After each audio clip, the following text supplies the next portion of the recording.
So sorry, guys. So sorry, guys, if I'm back. I don't know if I'm back yet, but yeah, I'm back. So sorry, guys. New World has always crashed Streamlabs. Always. So.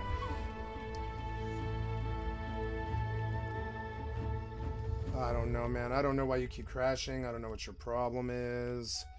I don't think that was wise. Yeah, can you fix it? No.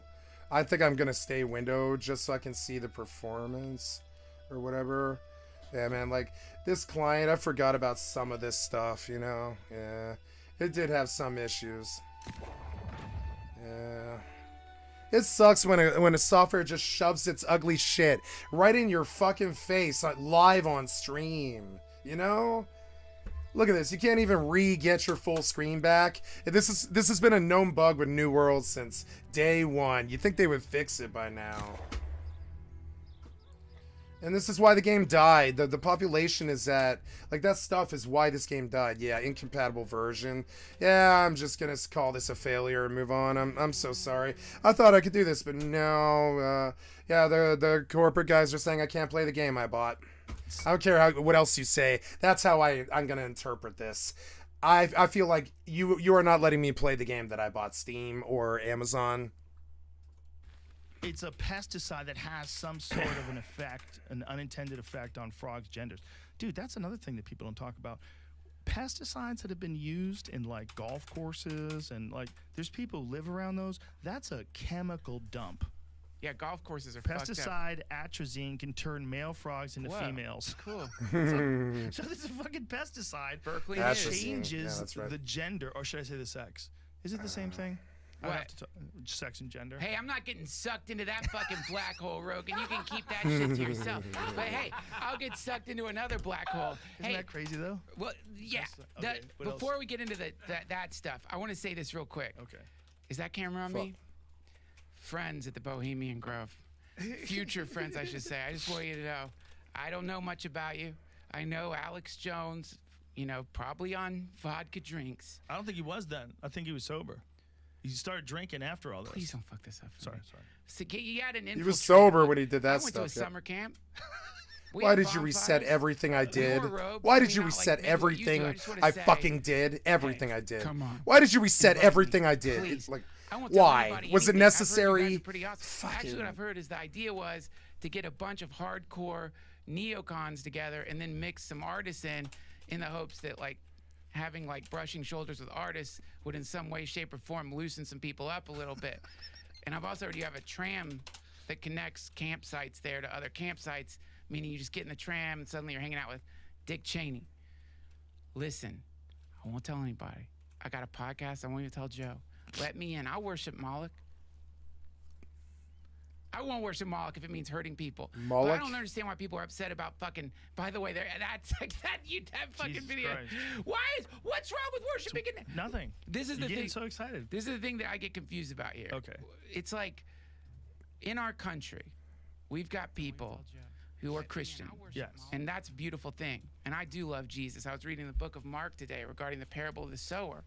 But that being said, I don't think it's fair necessarily to tell people they can't worship an owl or burn an effigy in front of an owl in some kind of symbolic magical ritual that represents and that's not what we're saying. Disintegration of your negative energy or whatever it may be. I really don't know. But to me, that's the other problem that's happening right now is like superstition is running rampant.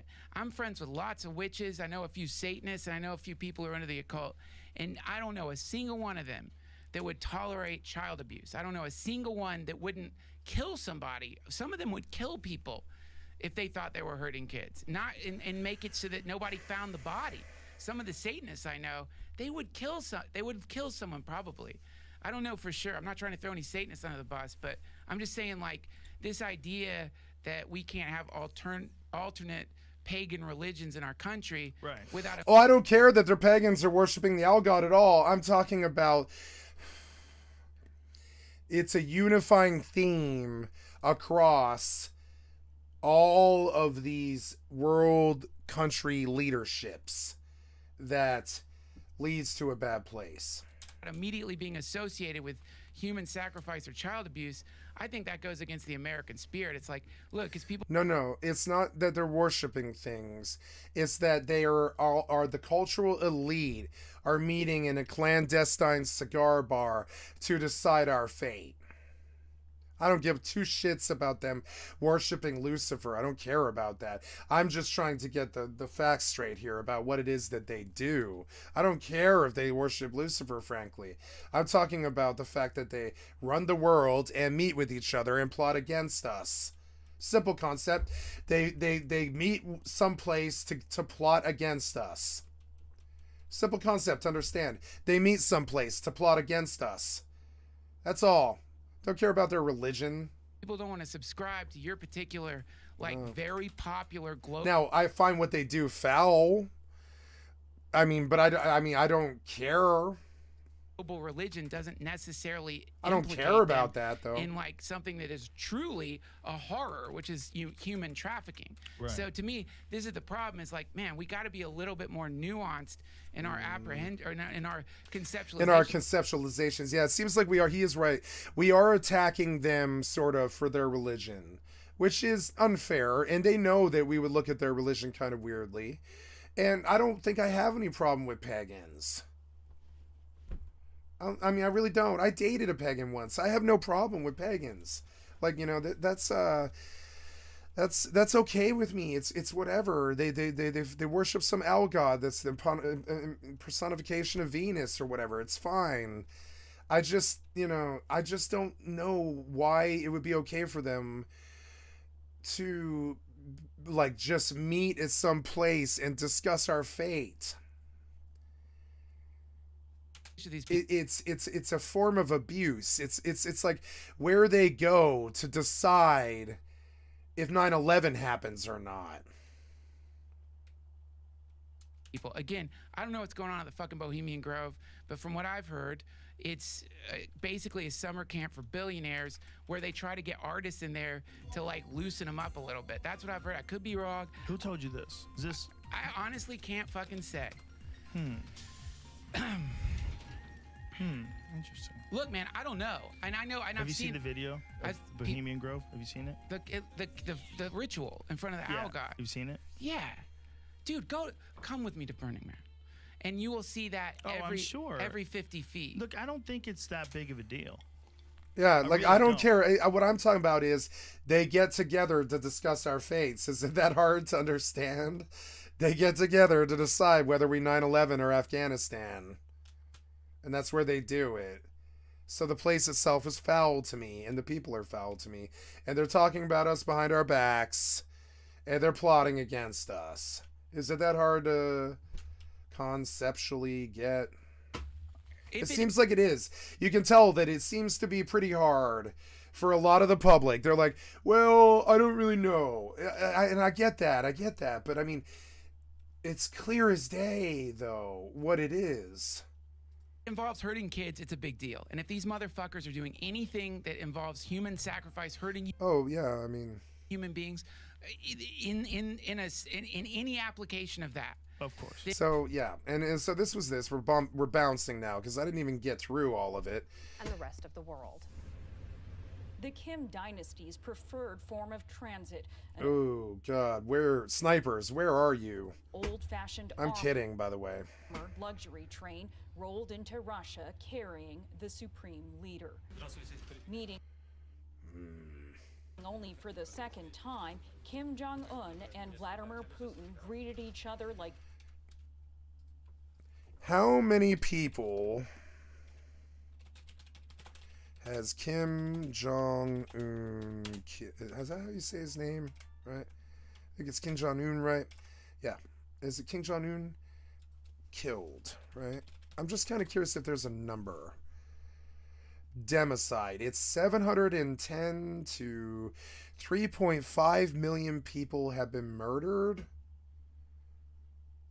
in the democide From 48 to 87, the Democratic People's Republic of Korea was ruled by Kim Il-sung, an absolute communist dictator who has turned his country into an Orwellian state.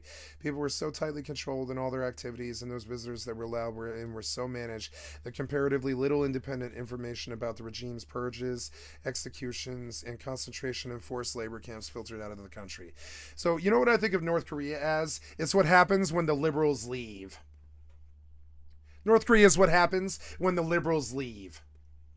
They just let the neighborhood by, and then you have 710,000 to slightly over 3.5 million deaths in an extreme dictatorship, communist dictatorship. But these figures are a little more than educated guesses. In this case, Kim's thought control over all his people and their foreign and domestic communications has protected him and his party from nothing more than deep suspicion about having committed democide, so enormous as to be mega murder. But given the nature of his society and what bits and pieces have come out about his purges, labor camps, and executions, there is enough evidence to at least indict him and his party for this crime against humanity. And this is hawaii.edu. It's like a college website. Yeah. Yep. Two familiar autocrats. The summit lasted at least 5 hours, with promises of greater economic and security cooperation. Now, is this Kim Jong-un?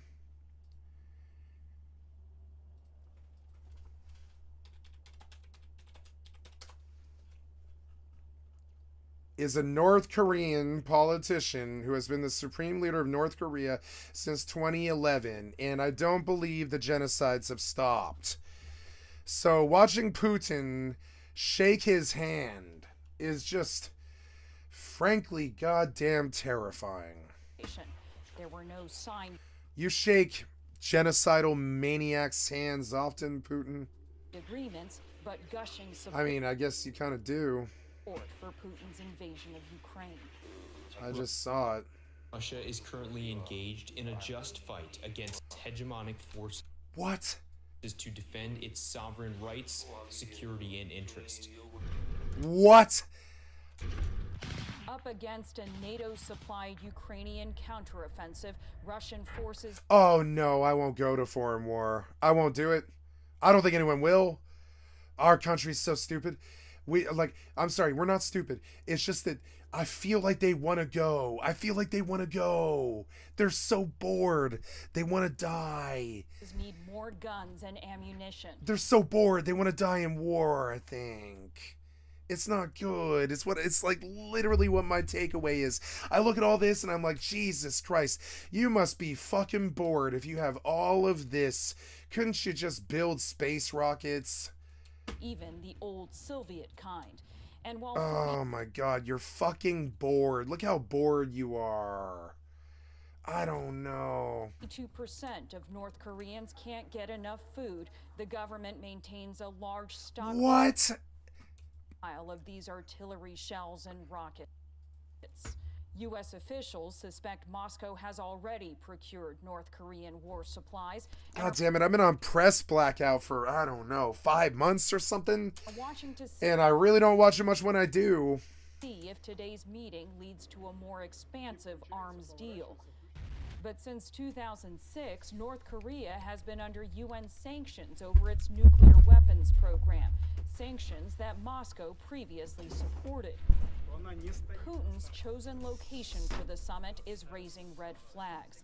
The Vostochny Cosmodrome is Russia's largest rocket launch site, and it's no secret that Kim wants a spy satellite. Speaking at an official lunch, he avoided specifics. Together with Comrade Putin.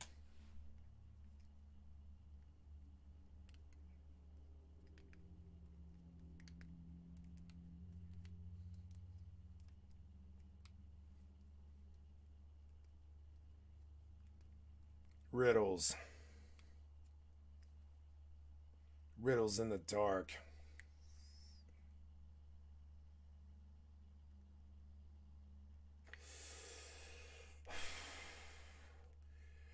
Sauron moves. Putin, we just had an elaborate discussion about the military and political situation The Shadow War. on the Korean Peninsula and in Europe, and have come to the conclusion that we need to further intensify strategic and tactical cooperation to ensure safety. I don't know why Lucifer, Russia government wouldn't love North Korea. They're the same sort of fascism, same sort of communism, same sort of totalitarianism. Despite international sanctions, Maybe it's good that they have a friend. If you look at it like an international neighborhood, and America's the king shit on the streets or whatever, and the UK standing there hanging out on the corner with us, and you know, and the NATO's like chilling on the corner. Across the pond is you know, some loose federations and some Soviet countries and some stuff building, war with Russia and Ukraine, and suddenly you see your Russian friend and your North Korean friend shake hands, and Russia perhaps picks North Korea up off the ground, or vice versa, something. And they dust themselves off, and they look at each other, and they're like, "Wow, you're authoritarian like me, huh? Yeah. I came up in the KGB." Putin seemed to suggest there was room for cooperation. There are certain restrictions on military cooperation with North Korea, but there are things that we, of course, And so, as an American, I think, well, maybe they don't feel like such solitary individuals anymore, which might make them feel less lonely and more social with the world, and maybe come out of their shell and stop being so angry. That's like literally, it's like errant children or something. You see them shake hands, and if I were to say something positive about it, I'd say, well, maybe they won't be such loser loners anymore, you know? And maybe friendship isn't the worst thing in the world. But boy, that's an unholy alliance. That's like the two gang members after they basically got in their shootout. That's like seeing the two gang members basically shake. Well, I mean, they didn't get a shootout with each other, but I mean, after Russia's shootout with Ukraine, fucking North Korea like walks over and like shakes Russia's hand and is like, yeah, we kind of believe the same things. Do you want to like kind of at least be friendly? Because it's lonely out here on these streets. Everybody hates us now. And you can see how friendship in that sort of context might not be so bad. But I mean, it's still the unholy alliance of two terrible, authoritarian, genocidal gangsters. I'll call it what it is. can talk about. For more on the significance of today's meeting, I'm joined by Jean Lee, former Pyongyang correspondent for the Associated. I think that's the takeaway. And America's business. Of course, that didn't last once Pearl Harbor got bombed. While Hitler did like certain elements of American culture, like Westerns, he viewed the larger society with contempt. He even claimed that the Jewish people and the black people had ruined its culture, which must have been a surprise for anyone from those two groups in the 1940s. And immediately after Germany declared war on the United States, Hitler set out to sabotage their war effort. It would come to be known as Operation Pistorius, and 8 German nationals in the United States were recruited and trained in how to target American infrastructure, including energy plants, railroads, and bridges. The goal was to create chaos through a terror campaign. But Hitler was undone by one thing: employee dissatisfaction. One of the men, George Dasch, wasn't a fan of the Nazi regime and tipped off the FBI. Dasch and his accomplice, Ernst Berger, tried to defect to the U.S., but were instead arrested, and J. Edgar Hoover took credit for busting the spy ring. The entire group was sentenced to death, but Dasch and one of his others had their sentences commuted. The first Nazi attack on America had failed miserably. this is probably because the American public was like, well, we never would have known without him. Maybe we should spare him. And I think, I think the government probably listened to that, or the public would have lynched him. It's kind of crazy. the public will take their compassion almost as strongly as they'll take their hatred. They'll step in and they'll be like, nope, I want this person commuted. And they'll be like, we don't feel the punishment fits the crime.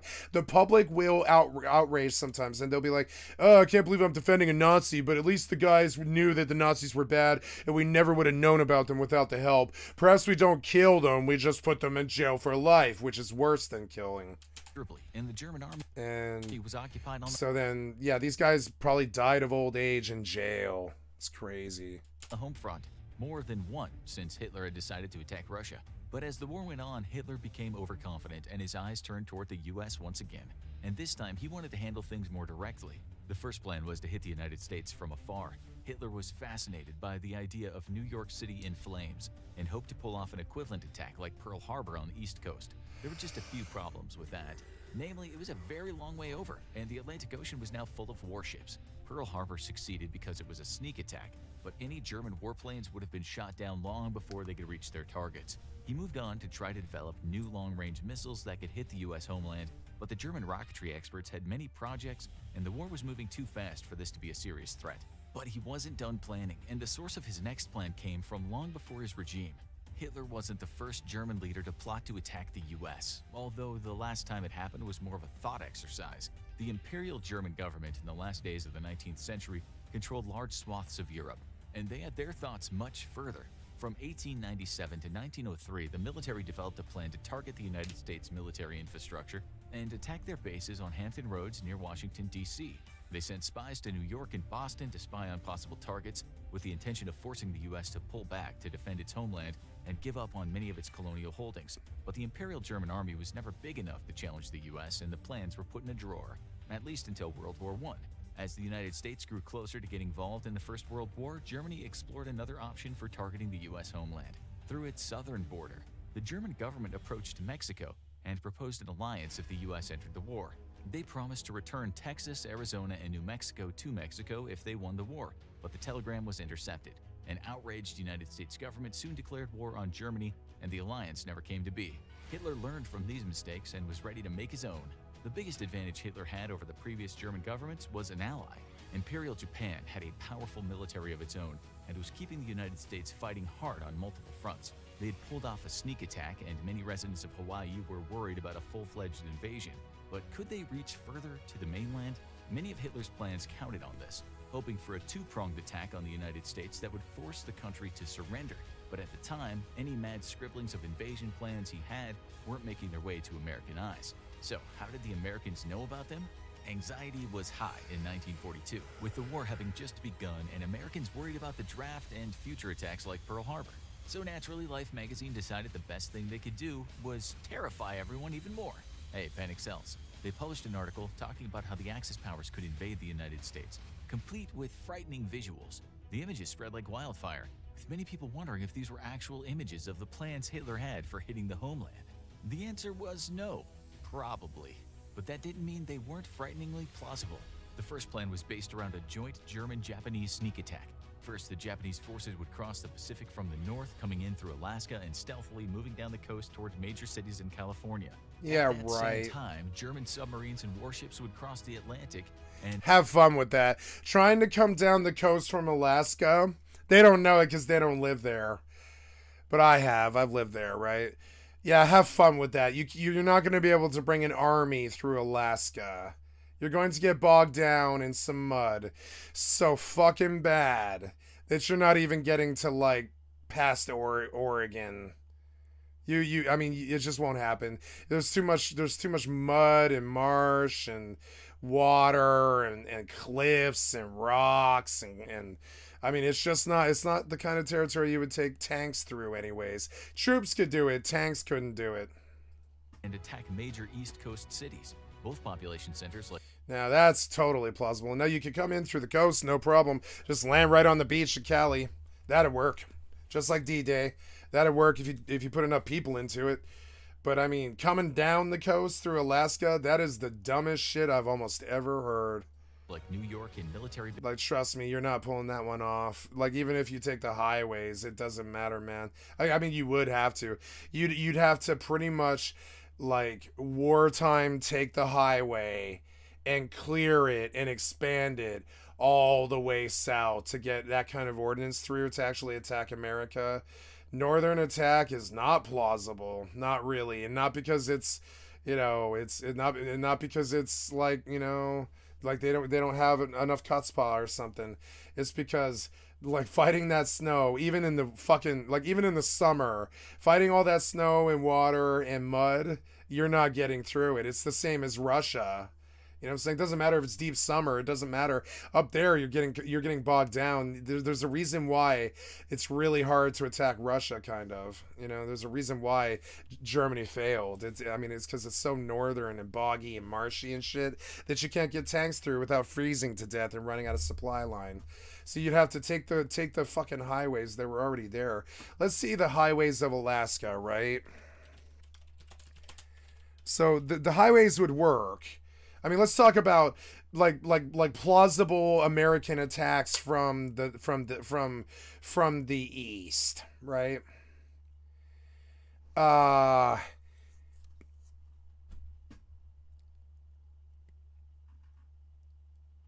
want to see a map, right? Like images of a map. Yes, there, that.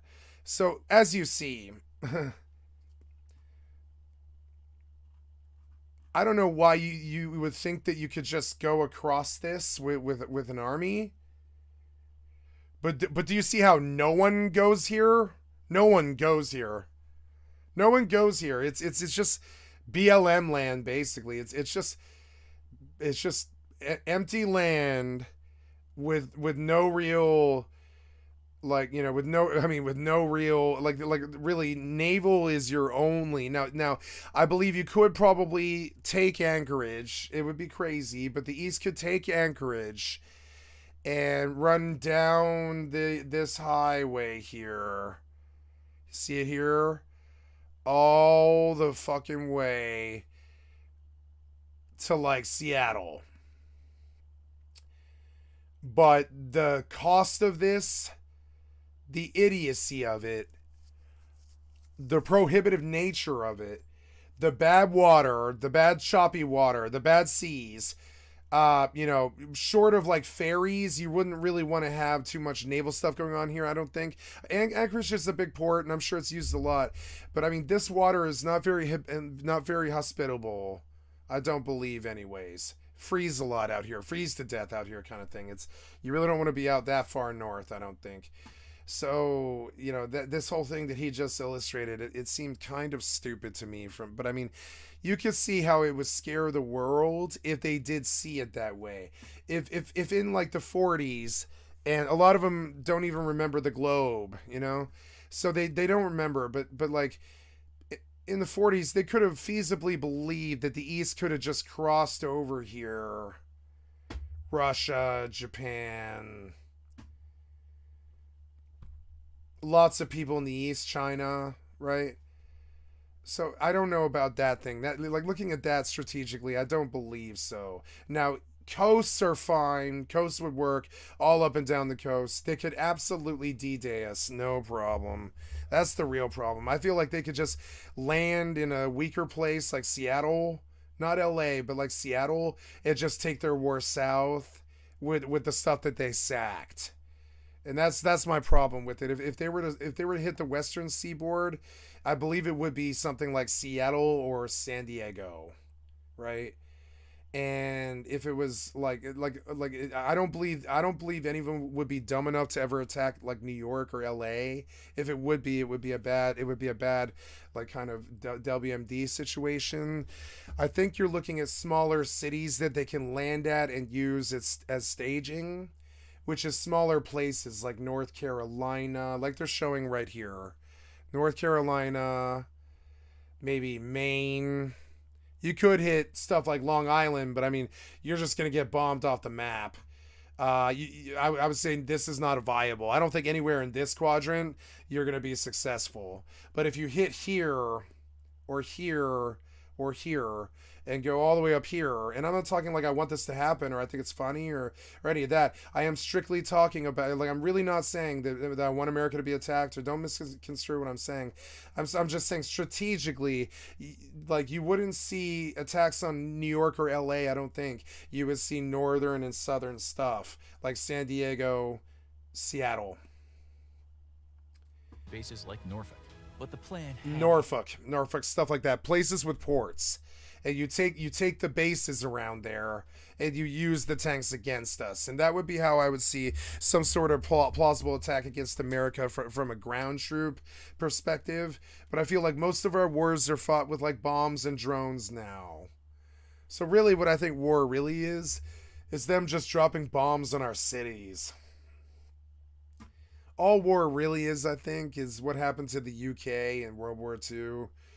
Too many bombs on our main cities, you know. And we hang on in quiet, you know, desperation while they figure out their global ping pong nuclear war shit, you know. A few major issues. For one thing, it relied heavily on saboteurs. The plan involved a fifth column helping to try to conceal the invaders and sabotaging the infrastructure, and that failed miserably when Hitler tried. Not only were most Japanese and German Americans deeply loyal to the United States, but most of the Japanese Americans had been imprisoned by their own government.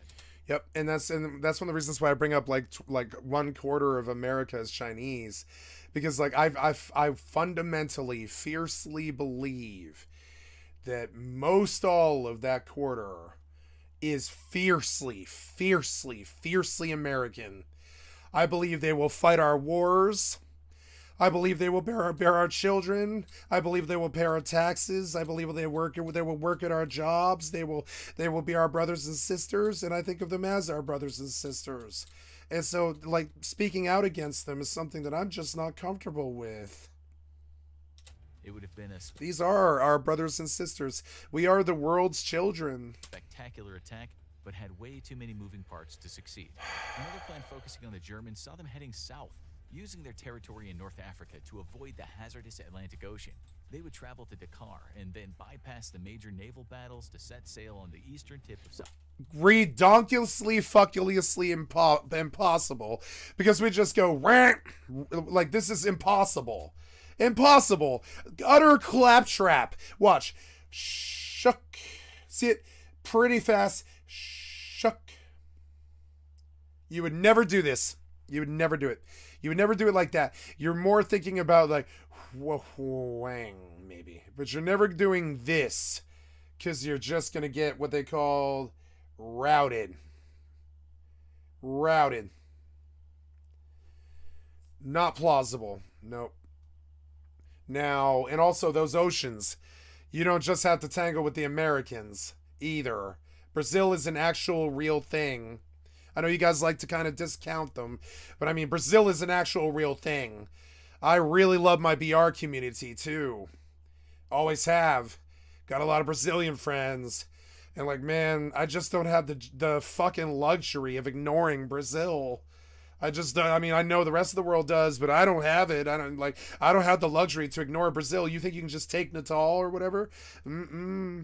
South America, hugging the coast and traveling to the Caribbean. No, that's not the Brazil I know. I know you guys like to forget they exist or whatever, but would then sneak up to the key port of New Orleans and attack, dealing a major blow to the U.S. fleet. More importantly, this would... Yeah, we all know how well New Orleans tends to go. ...give them access to the Mississippi River, which would give them access to countless key points in the U.S. mainland. Not that I'm not sympathetic. I'm saying sacking New Orleans, of all the cities in the country to navally attack, I would say... I mean, I guess New Orleans would be a juicy plum. But no, I'm hitting Florida. I'm not going to New Orleans, nope. I'm going Florida. That's closer to New York. What are you trying to sack, Denver? I mean, really, if you're trying to sack Denver, you take Texas or, I'm serious. Like really, why would you ever go to New Orleans? That would not be right. You want to be going to Orlando, where it's nice and sunny most of the year, and you can do all your staging, and you're not in mud or freezing fucking snow or bad mud or rivers or attacks from all sides, right? You're in this nice defensible position where you throw up a wall and you fight a wall of men, and you just fight your way north. You have some kind, I mean, you're in a big navally exposed position. This is a little bit better navally, right? That's a little bit better navally, but it's not better land wise, right? Land wise, now in Florida, they do that too. They go and they block you here, right?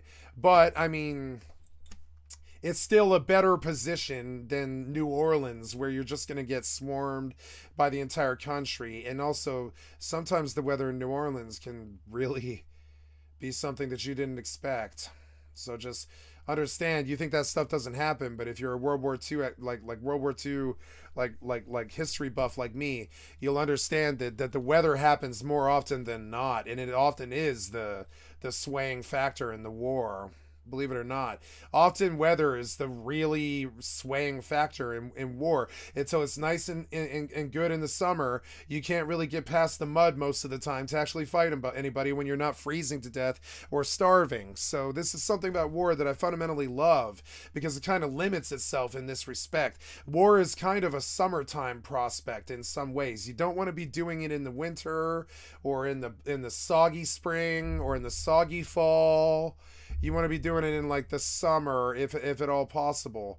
And I don't know, like I think summer in Florida. I don't think Baton Rouge, right? Fun to run cultural war, like, and all of this is like completely, just conjecture. I'm just throwing out stuff. If I were to attack America strategically, one of the things I see about America is we have a fundamentally strong position in the way we positioned our eggs in our basket and stuff, where they can't generally take anything super valuable except for New York and LA, and I don't believe New York and LA can be taken.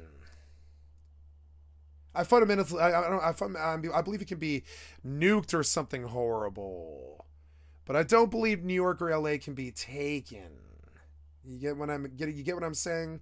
They can't just D-Day New York or LA. No force in the world has that kind of like naval or well, really it's naval. No forces in the world, even if they were all combined, would be able to maybe sack LA Harbor or like, or the New York Harbor. I just don't know about that. I don't think they have that kind of power. So that's what I'm getting at here. Strategically, if you were to look at somebody to attack America, one of the things that makes me feel fundamentally safe is there's almost no foothold really anywhere except for like Seattle, maybe San Diego, Orlando. There's footholds, like you can force footholds, but it's going to cost you. Places that it wouldn't cost you that bad would be like Seattle, San Diego, Orlando, or whatever's bordering on Florida that's big, and perhaps Maine. You could probably hit Maine, right? The four corners that aren't the big swarming hive, right? And that's fundamentally something that this map is actually kind of talking about. Hitler decided that it wasn't going to be feasible. And this is something really fundamentally powerful for the Americans to understand. Hitler, at his worst, with his most bombs and all his guns, deemed it economically infeasible to attack America in any real way, shape, or form. Now, I believe Canada and Mexico could do that because they live next to us. But I don't think Germany or UK or Russia or China or almost anybody, really, North Korea, anybody, I don't really think they have the power to actually take the big harbors. And I would say the same about Britain, I believe. Now, you could bomb these places to death, but you couldn't take them, I don't think. And that's the difference, like what happened to London. So this matters when you think about attack on America, because it pretty much makes us feel really, really safe like our naval sons and our daughters, the wonderful people who served in our armed services, they're kind of aware of some of the geological aspects of any war on our sovereign soil. And this makes us feel safe, and I believe it should too. I believe it's a safety that I think it's not I don't believe it's a fool's folly to feel this way. But it also leads to other questions, like what the value of these weak points are that should be spoken further. If there was to ever be some attack from, say, the east, you're looking at basically, in my estimation, like San Diego or Seattle. And this is something that, or really, it would be like Maine or Orlando. And while I know that our NORAD and stuff is in the center of the country in Colorado, if I were running this country, I would shore up my defenses here. Now, America's not stupid. I guarantee they have done this. You know, we have all types of forts all over this place. So we're not stupid. We've done this. But I do fear the four corners of America, because these are the places that do and are have the potential to be a foothold. The rest of it, I don't really feel it is. Anywhere else you go, you're going to get converged on by the entire country and stuff, but it would be very difficult for most of the country to reach the panhandle. It actually would be. And it would be very difficult for a lot of the country to reach, like, San Diego. It would be very difficult for a lot of the country to reach Seattle, and it would be very difficult for a lot of the country to reach like Montpelier or Maine or I don't know, Connecticut, Boston. Boston's the city I'm thinking of, I think. Boston, right? So we need to shore up our defenses in Boston, Orlando, San Diego, Seattle. And I'm not saying that we'll ever see an attack, and I don't want an attack, and I don't fantasize about it, or I'm not afraid of it. I'm not trying to shore up anybody's paranoia or fear or anything. But tactically, if you look at an actual attack from the enemy's point of view on your sovereign land, and I say these things because I fear that I might have to do this one day, you know, like on stream.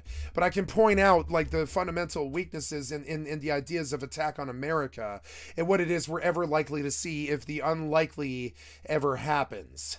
And so we fear LA and New York, of course. And honestly, I don't know why we wouldn't. But I mean, like, really, I actually fear the four corners more if you look at it from a general's map. And now he's going to talk more about this. And these are the places that Hitler hit, by the way. These are the places that Hitler hit. He hit Long Island. He was brave about his northeastern spy, and he dropped him right on Long Island Beach. He was brave about that one.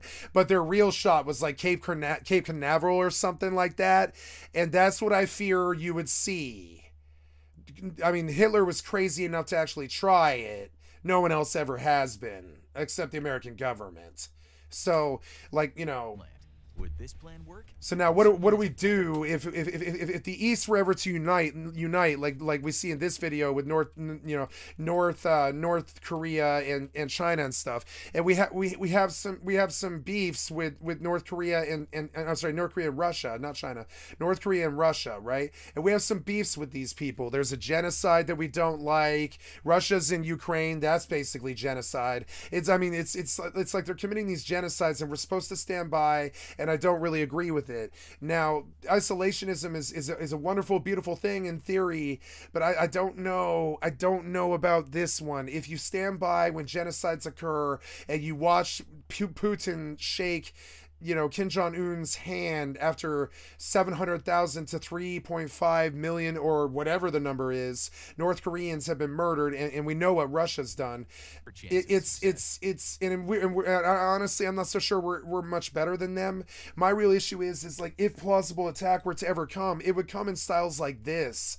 And Hitler did sit down and draw up the plans, and say what you want about him. I don't believe he was a good general. He wasn't good at it. But I don't think I think a child could come to the same conclusions.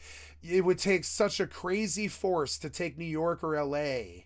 And all those people are just going to strap up and come to the harbor and kill you too. You forget about that part of it too.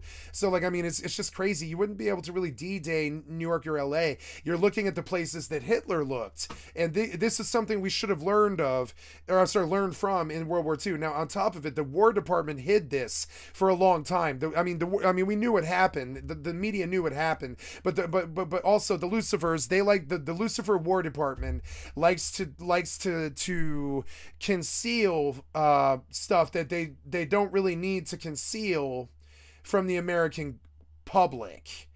And so we didn't absolutely know about this because it could compromise us safety-wise. If we panic and go to these places and they suddenly start bombing them, they're out populace that they could potentially draft towards the war. So, and that's how they view it too. They're like, okay, well, if the public panics and moves in a certain way, and then Hitler strikes wherever the public moves, those are people that we can't conscript for war if it comes down to a knockdown, drag-out fight on sovereign soil. So, and I know the things that I'm saying are absolutely fucking crazy, but I mean, you could look at it from a strategician's, like how a chess player would look at it, or a Go player. It's not that hard to do. A child could do it. And you can see the things that are plausible and the things that aren't, and what work that needs to be done as Americans in the next 15 years. Now, I haven't heard a president even remotely talk about a platform beyond Build Back Better and Obamacare in like 50 years. But if I was to ever run for president, I would talk about this, and I'm not talking about like, oh, I'm scared about the East attacking us. I just don't like the idea of the four corners being a weakness. And I don't care about like what you think's going to happen. I'm talking about what could happen and what you can do to shore up and make sure that you're not weak there. I don't think war is coming or we even need to do anything. I'm just saying, if I was going to run the country, that's how I would do it. You can see it right now. It's and what are we talking about in right now? We're talking about Trump's jail suit. We're talking about Biden's Build Back Better and just the do nothing Congress has done nothing, and what else? And there's like nuts doing a lot of shootings lately and all this, right? That's what hits your average news column. But still, I think good Americans would talk about this stuff. And now it's considered to be like politics at the dinner table, or that I can't say these things, or that I should be censored or banished or admonished or treated badly or something. But frankly, I think this is the same sort of conversation I would have with my best friend at a dinner table or something like that. It's like, frankly, the same thing. I would say, I don't think LA and New York would ever be a plausible target. So we're looking at the four corners. And this is the kind of conversation my best friend would love, because he's essentially like a perfect battle tactician, like Ender Wiggin. I've never seen him lose, basically. It's crazy. He's like super good at it, like Ender Wiggin. I've never seen him lose, really. So like he'll outplay you, whatever it is. So like, if I were to talk to him about this is what we would talk about. I don't even know what he would say, but I can guess. It's that I think everything's going to be fine. People just want to play with their dicks and eat chicken. I know what he would say, but I don't know. I look at this, I see Kim Jong-un shaking hands with Putin, both of them currently in the middle of genocides. And I think, do we have trouble in the East? Centers around avoiding conflict. And I think and this is different from tribalism. This is like actually watching dictator killers shake hands. This is something that either side of the aisle should be concerned about. The chance of them surprising. So now, if I suspected attack, I would shore up San Diego fucking immediately. I would shore up Seattle. I would expand Highway 5. I would expand Highway, 405 to San Diego. I can tell you right now, no American leader has even spoken about leadership in 30 fucking years. But if I was on a fucking podium right now, I would be talking about what I would actually do right now, about what I just saw on the fucking news, right? Which is, I wish to expand the Highway 5 and Highway 405 or whatever it is that goes to San Diego in that area of the country, and I want to expand the Florida highways. I mean, really, if you think about it, that's maybe what Build Back Better kind of is. You know, if you really think about it, that's maybe what the Democrats are kind of trying to hide, is they're like actually maybe worried about attack, and they're like, build back better now because the infrastructure is bad. And the first thing that I think about when I think about infrastructure, at least somebody had a platform in the last 25 years, which was BBB. I don't believe Hillary had one. I don't think Trump had one, except for get the Mexicans out of here. Dear God, how much of this country is Mexican? Yeah, that'd be a good idea to get the Mexicans out of here. Dear God, this is a reoccurring theme that came on this stream. How much of America is Mexican? You know what I'm saying? How much of America is Latino? I love them. I love my Latino community. And I love this thing. I love this fact, right? Population, 19%. You know what I'm saying? 19%. It's not that we need to get the Mexicans out of here. It's that we need to get them in here. They are America. Like the Chinese. And and the whites and everybody else and all this. So it's, I mean, America was the world's child. You know, if I wanted to be quoted, that would be the quote that I would want everybody to remember me for, is America is the world's child. You know what I'm saying? America is the world's child. We cannot act like these people don't live in our country. We cannot alienate them or treat them badly. We cannot be divided or whatever woke liberal agenda shit. But I'm just saying, though, like, I haven't heard an American politician talk about any of this in 35 years, and it's scaring me to sleep at night. It's like scaring me to sleep at night. I go to sleep thinking, man, nobody's talked about policy in any way or form. And 27 years, except for socialized healthcare and Build Back Better. 27 years of the American government dying, with nothing but a filibuster to show for policy. And this is not something we can do anymore at all. So we don't have the luxury to do this. That's another reoccurring theme on the stream all the time. I don't have the luxury of privacy. I don't have the luxury of hiding from them. I don't have the luxury of hiding who I am. I don't have the luxury of hiding my family. I don't have the luxury. I just don't have the luxury from hiding from my fellow human being. I just don't have that luxury. I don't have it. My neighbors know what I'm doing. I don't care. I love my global community, or etc., whatever. I don't care. So when it comes down to it, I want to see an American politician talk about shoring up highways in places other than the potholes, and for specific reasons. And I want to see a fucking politician get out in front of a fucking microphone and stop talking about lawsuits and shit, and get around to like actually leading the country. And I hate the fact that I feel like I'm doing it from a stream more than all of the American politicians combined. And that is sickening to me. If I had to take a wager on trouble with the East or trouble with the West, right? Or Europe, I would shore up my four corners, which is our likely avenue of siege or invasion. And, and talk about how Kim Jong-un, I mean, they're talking about it, but they never take it to the step that they need to take, which is that two genocidal murderers just teamed up in the ghetto and started turning their guns on other people. And that's not too good for anybody. So we got to essentially, we got to go essentially embrace our brothers and do something better with this. We cannot stand by getting stupid, playing with our dicks and eating chicken. The United States is higher, but the disadvantage is that it brings them no. And I would say anybody with any brain would argue with me. Yeah, we should just sit there and play with our dicks and eat chicken. We should just sit there. We should just sit there. We should do nothing. Self-help sings say do nothing, right? And this is what I think the American fucking policy is, and I think it's probably not that bad, right? The American policy, right, is do nothing. Hello, my name is Self-help Singh, international life coach, motivational speaker, and best-selling. I say America does nothing. And that sucks. I just spoke out of the other side of my mouth with how isolationism may not be acceptable as a response to seeing two genocidal fucking dictators shake hands with each other. Don't know about peace this time.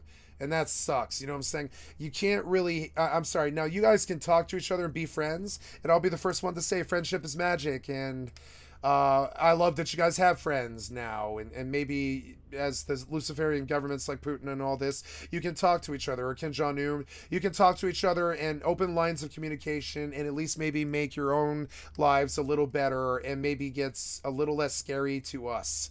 Because right now you are guilty of war in Ukraine. It's a condemnation. You are guilty of war in Ukraine. You've been fucking people for too long. You're guilty of genocide in North Korea. You've been fucking people for too long. We're trapped in here with you. We're scared of you. And we need you to chill the fuck out. And that's what America's going to do. I'm going to tell you right now what's going to lead to World War III. America doing nothing. Author of the book, Do Nothing. Do nothing. Do nothing. And I'll talk from one side of my mouth and I'll be like, do nothing. Isolationist. Don't fuck with them. And out of the other side of my mouth, I'll be like, yep, but when the Emperor Palpatine is shooting force lightning at your father, you probably do something. There is no purpose or meaning to find in life. So just exist and do nothing. Stop waking up early. I don't. Shit. Yep. Sleep through as much of it as possible. 7 p.m. today. 7 p.m. Didn't care. Club, bad idea. 11 a.m. club. Better idea. Much better idea. Stop doing the things you don't want to do. Make the excuses. Avoid the work commitments, the friend get-togethers, the family gatherings if you so wish. Make the excuse book and fill it with excuses. Keep the excuses ready. Yeah, but I've used this strategy since I was 7. Oh, I don't really understand when I could actually write a book about it. I just don't want to do the work. I could write a book about what you're talking about, but I don't really want to do the work. So I'm just going to tell you I don't understand. I'm kind of dumb, you know? For the boss, for the That's always a really good excuse. I'm pretty dumb, dude. Got a lot of brain damage, you know? Can you explain it better? But what I'm really saying is I don't want to pay attention right now. I know what you're talking about and I don't care. friends. Say no to the Teams meetings, to the TikTok. Say no to the exercise. Say no to the diet. Eat whatever the fuck you want. I mean, I do that, except what I want to eat is stuff that won't kill me. Soon you will be dead. So Yep. what difference is What it the make? difference does it Stop make? listening to what people say about you. Stop chasing the perfect summer body. Whether you are fat or thin, haters will hate. And soon your haters will also die. Hopefully in the most horrific manner. Joking, not joking. Oh, am I joking?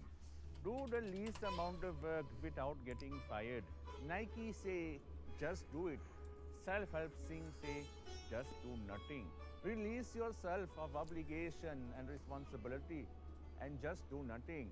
Do Everything nothing. you think you need to do was done before you and will be done after you.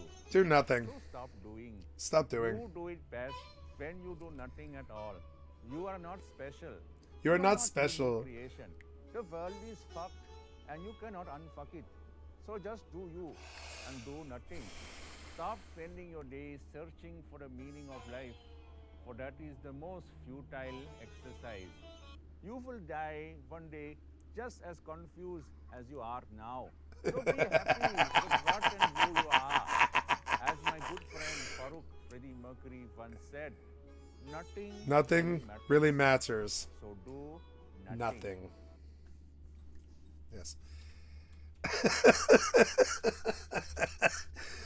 That's got to be my favorite video, I think. Every time. Near Oh, come on, man. The disadvantage is that it brings them nowhere. You don't think putting this line right next to all these other controls might be really goddamn dumb, YouTube? Ever occurred to you that you could just put it at the top of the screen where it's not close to the UI? But no, you're an asshole who makes a Lamborghini with a bad steering wheel. Oh, sorry. Near most of the large U.S. cities. It would cause chaos in the United States, but it would be unlikely to top Oh, he's talking shit about YouTube again. the country unless the defenses were on low alert and concentrating on the war abroad. You don't think that having this little thing right here, this little red line that dictates where you are in the video, it might actually be really bad that the line's right next to all the other UI stuff that you might use for the video? You know? Pause, volume stuff. Ever occurred to you, dumbass YouTube, that like this might be incredibly bad design? You ever thought about it? You ever thought about how, like, did you ever just fire up your UI and think like, man, it kind of sucks how everybody changes the video to the wrong time all the time? And we could easily fix this by just putting the bar at the top of the screen or whatever, or something, or the left of the screen or something, right? Whatever. But no, we have the bar right next to all of the buttons. Their plans had Lamborghini, bad steering wheel. even bigger challenges. The heart of the U.S. Atlantic Fleet was in Norfolk, Virginia, when the Germans cut it out in a similar blow to the way the Japanese had hit. And I love your Lamborghini. Don't get me wrong. I'm not a hater. I'm not, you know. But the Americans knew that was a possibility, and it was one of the most protected U.S. bases at the time.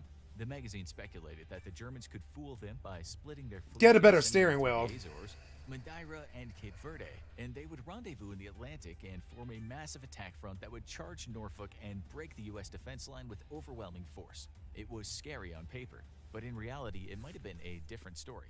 It's always hard to defeat an enemy on their own turf, and this was the plan with the highest odds that the German forces would be spotted and blown out of the water. It relies on overwhelming force, but the U.S. Navy at the time was keeping pace with the Germans. The odds are that this would have been a brutal and bloody battle, with the U.S. taking many losses, but the Germans ultimately turning tail and running. Finally, one more plan called back to the most dangerous invasion of the United States. The United States was expecting an attack, but its northern neighbor might not have been. Canada actually entered the war before the U.S., but its massive geography and cold northern climate meant it was unlikely to be attacked directly. This plan took advantage of that, starting the attack by taking the small nation island of Iceland and then moving to the massive frozen territory of Greenland.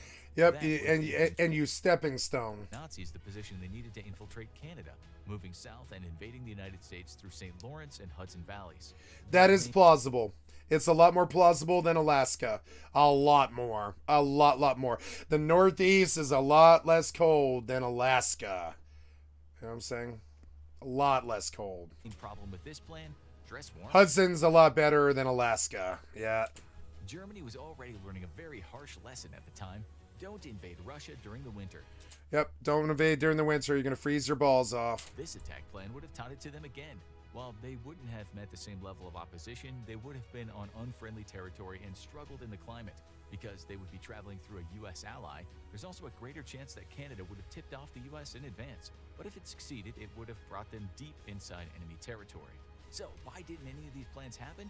The main reason was Hitler just wasn't very good at war. His successes came amid an alliance with Russia and years to build up his military. As the war expanded and he found himself on the defensive, he became increasingly paranoid and found himself with fewer allies. Even his generals eventually started plotting against him. To attack the United States would have taken a major effort in a large portion of the German military, something that he didn't have while fighting a war on two fronts. And there was one more major issue. Hitler was notoriously paranoid and obsessive, and he couldn't focus on the United States when another enemy was much closer. He expended much of Germany's force on breaking the United Kingdom with brutal bombing raids, but the island held out and never surrendered. If he had won that fight, it might have turned his attention to the United States more aggressively, but the war ended before he had a chance. If Hitler did attack the US, the distance and geography would have made him a heavy underdog, but instead the path he chose only led to one place, a dark, cold bunker. For more on the end of the Nazi era... Goddamn right, testify. End up in a bunker dead. Fucking genocidal, fucking suicidal, fucking maniac. Now wait, did you reload here? What's it say? Very good. Okay, so we sewed up some of these videos, right? So next comes that and Unity. Yeah. Cone. Lining up these maps points to this secretive disguised building as one of the best candidates for where this surveillance is being processed. But there's a lot more of these hidden buildings around the country. Thanks to leaked NSA documents and some thorough investigative reporting, we now know some of their locations. Like the fake house in New Jersey, these other cable spy facilities blend in as benign, nondescript buildings, avoiding any undue attention along the streets of New York or San Francisco or Dallas. These few hundred cables that connect our world contain an unfathomable amount of data, all of our communication, all of our connections, and it would seem impossible that any government agency would be able to spy on it all. You know what? We've probably known about this for a long time because anybody in the neighborhood knows that the government moved in there, dumped a ton of money into it, produced it in like 2 months, sealed it up, put a gate around it, place some server monitor fans on the roof and shit, and ran cables, right? And they see this, and then they never see anyone ever again for like 5 years, 10 years, 15, 20 years, right? 20 years, probably since like the 40s, I think they've been doing this, right? 50s, something. And so that's how we probably found out about this first. They're like people around the land, like they probably knew about this, but they didn't know what it was. And they're like, yeah, the government's got a building over there and no one ever goes in and out of it ever. So we go back there to fuck sometimes. Because I'm sure they have cameras and I'm sure they're watching us, but they never do anything. They never show up. They don't live there. Nobody's living there. It's just server infrastructure or something, right? And that's what this was. And I've seen buildings like this before. I have in my own life. I've been around buildings like this where I'm like, I feel like we could fuck back here because nobody is here. In this huge giant building, there's barely any windows. It's fenced in, so you can't get to it, and there's no one here. I've seen buildings like this before a lot. Impossible, that is, if we didn't have... And you're like, what is it? You're like, what is it? It's some kind of commercial business. And you just kind of always assume it's like somebody's building that they're just not using or something. But no, some of the times I guess that's actually a government like cable that literally leads all the way out to the fucking ocean. Solid proof that they... And so the problem with this is, once you understand this concept, you can go look for the cable and break it and steal the knowledge from it. Reconnect the cable with a dummy plug in there, just like any good SIM card thing or whatever. And people have been doing this for 50 years. And I didn't know about all this, but I do believe it's true. They do. So let me tell you the story of the cables that connect our planet. Yeah, and I don't think the government hides this stuff. I think they hide in plain sight. And show you that if you can tap into them, you can watch the world. And they have. And they've been doing it for a long time. 320 million records every day. What we're talking about here is a total revolution of the whole concept of war. Collect it all, exploit it all. Now is the moment where I say thank you to the sponsor of today's video. I'm very grateful for sponsors. I wouldn't be able to do this job and make independent journalism if we didn't have sponsors. So thank you Incogni for sponsoring today's video. Incogni is actually quite relevant to today's video because Incogni is super interested in data privacy. We live in a world where there's an entire secretive industry dedicated to collecting information about you. And I'm gonna text my friend about this. This is for-profit corporations who spy on you in any way they can so they can sell that to other companies who can then market to you, who can get into your phone, who can try to make you buy things. I find this incredibly frustrating and violating that my personal information is bought and sold on an open market. Luckily, we have rights to make this not happen. The problem is the process of making it not happen is very complicated. And this gets me to Incogni.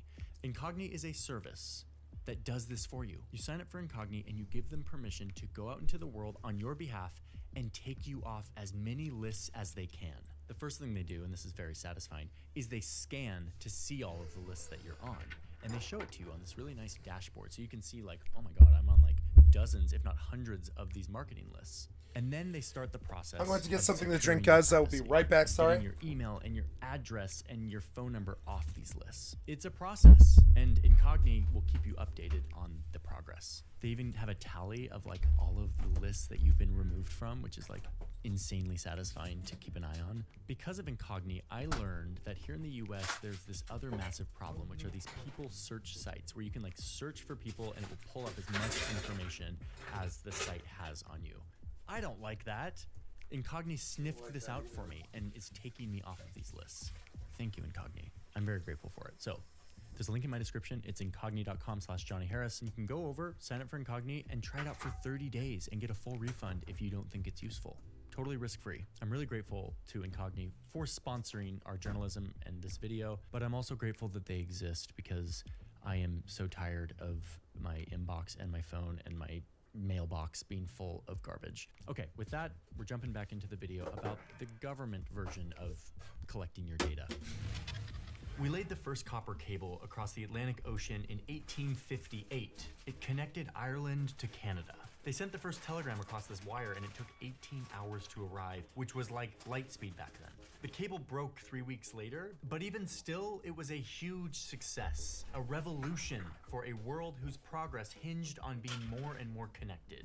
Through a single cable, only an inch and a quarter thick, which lies on the ocean's bed. The planet would be linked up by many more of these cables, draped along the ocean floor, allowing us to call people across the world, and eventually allowing us to access information through web pages hosted on servers far, far away. An online network called Internet. Today, there are 1.4 million kilometers worth of cables linking us all up, and they transfer a ton of data. Like the fastest cables can transfer 224 terabytes per second, and the amount of data being sent around the world doubles every 2 to 3 years. Unsurprisingly, there's a whole industry dedicated to just laying down these cables and then monitoring them and repairing them when they break. Sometimes they get broken by fishing trawlers or anchors or natural disasters. Sometimes they even get broken by sharks, though that's pretty rare. But sometimes these cables are broken on purpose. There's this island right off the coast of China, but it technically belongs to Taiwan, the country that China has vowed to eventually absorb into their own. Needless to say, there's a lot of tension here.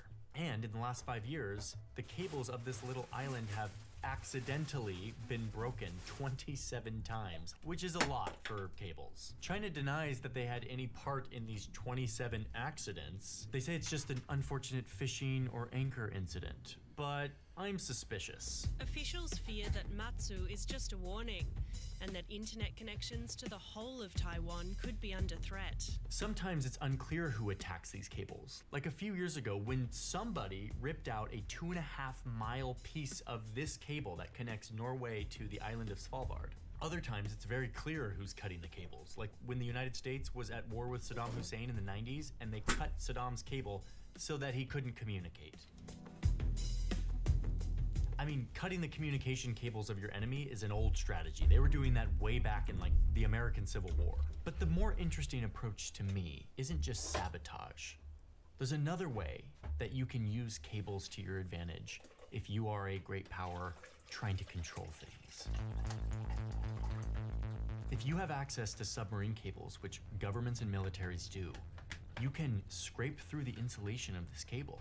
You can splice in another cable, and you can duplicate the signal and hear everything your enemy is saying.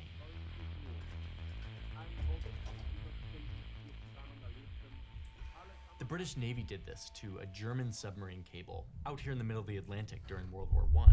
The Germans suspected that they were being listened to, so they sent all their communication as complex codes.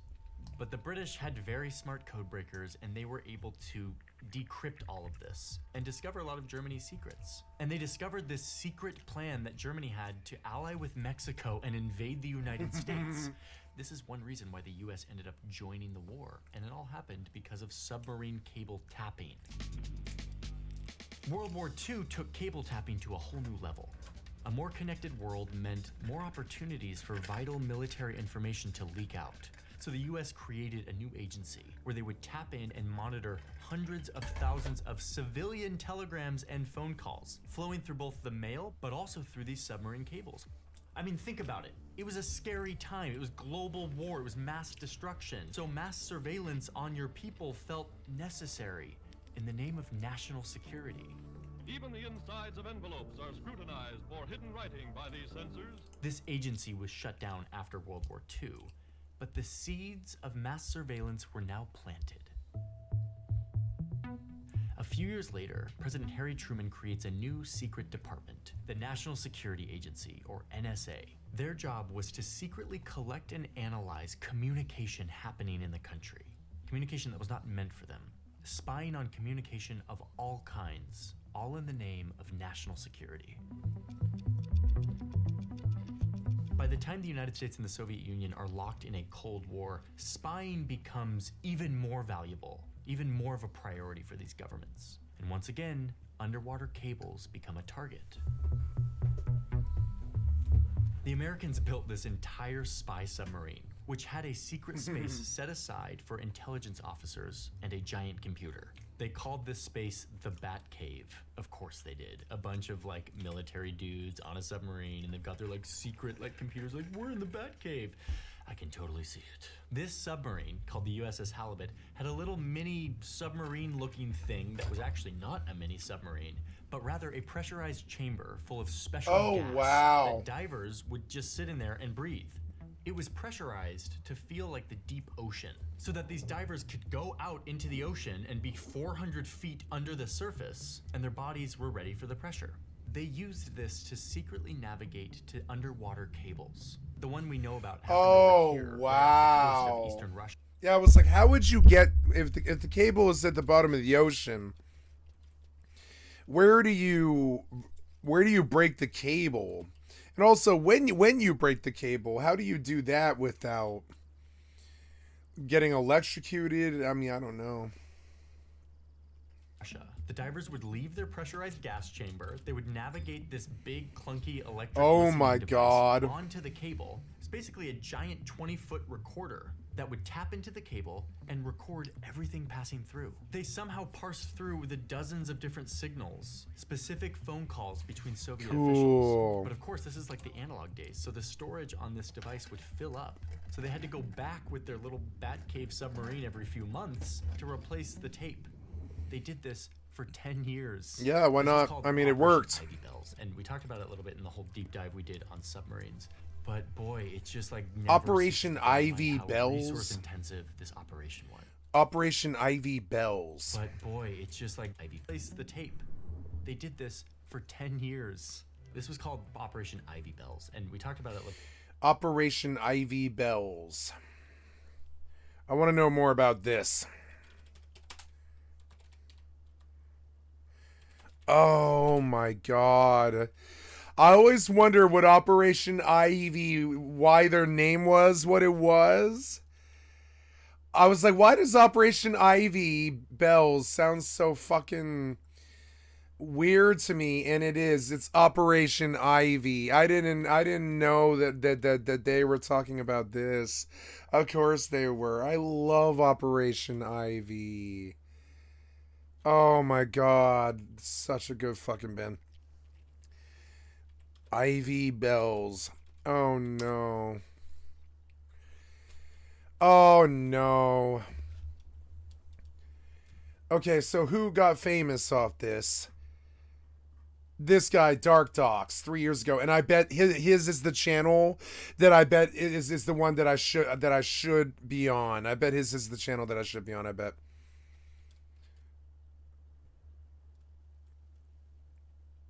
There was a History Channel documentary about this. Operation Ivy Bells, true story of submarine espionage and stuff.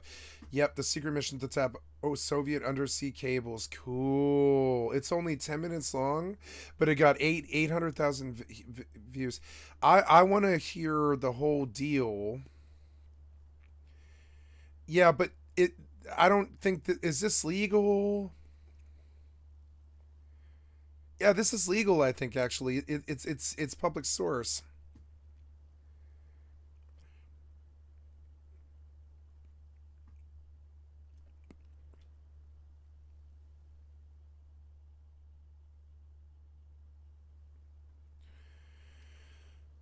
Wow, okay, yeah, so this is good. This is the one that I want to hear. Okay, so then a little bit in the whole deep dive we did on submarines. But boy, it's just like never ceases. Sometimes I wonder, I'm like, yeah, like there's a lot, like a reoccurring theme on the stream, a reoccurring theme on the stream. I think I want to write a song called Reoccurring Theme on the Stream. I think I'm going to. Reoccurring themes on the streams. Reoccurring themes on the streams. It like writes itself. Yeah. Where is this? This is reoccurring themes on the streams. I want to write a song. No, this isn't it. In my comms file, which is like, I guess I'll just write a new song here. Reoccurring themes on the streams, right? Yeah.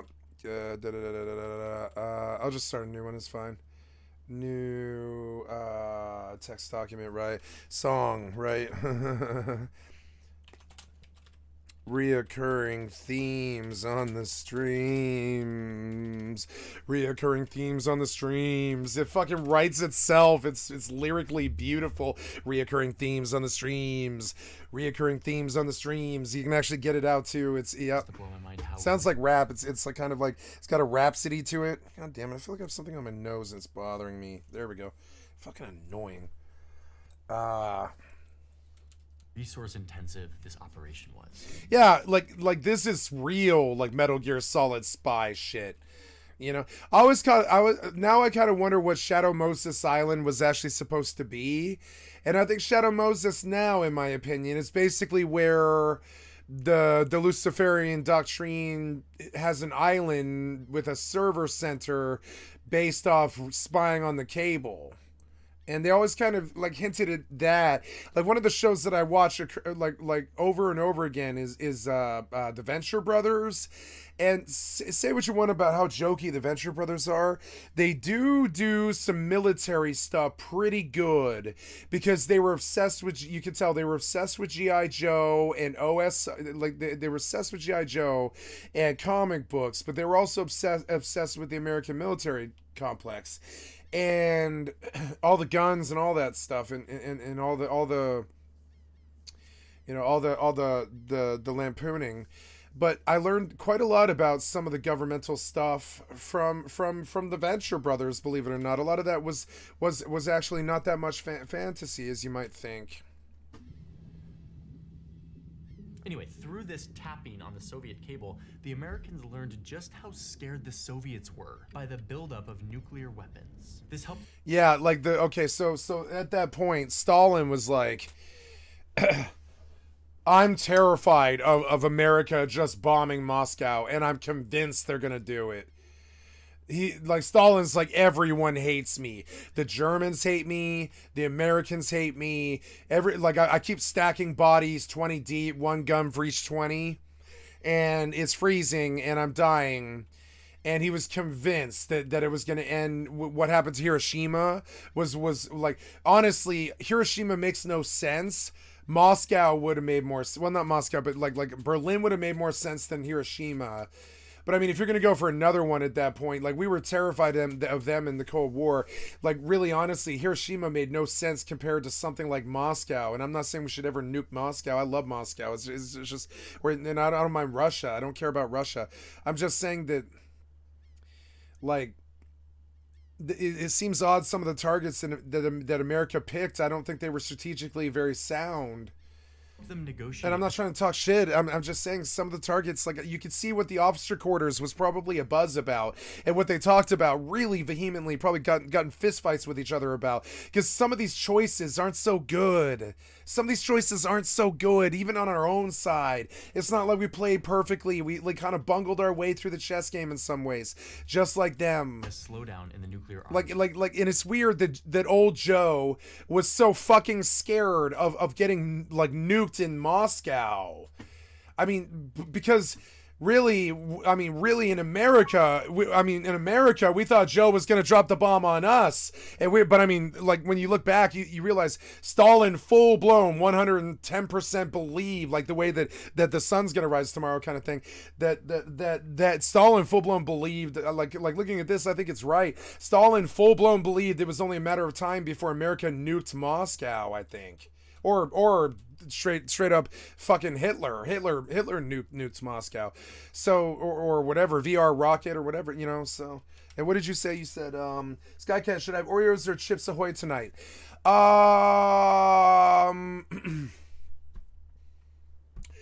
What kind of Oreo and what kind of Chips Ahoy?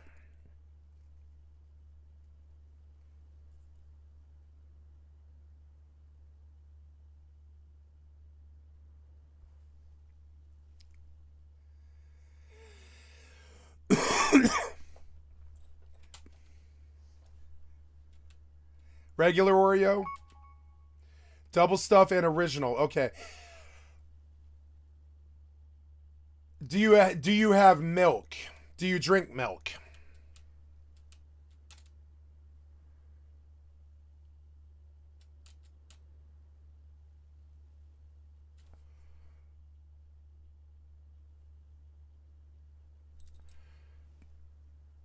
Oreos without milk. If you don't want milk right now. Yep. So if you do milk and cookies, do the cookies. If you don't like milk, do the double stuffed Oreo. Let the milk be your decision.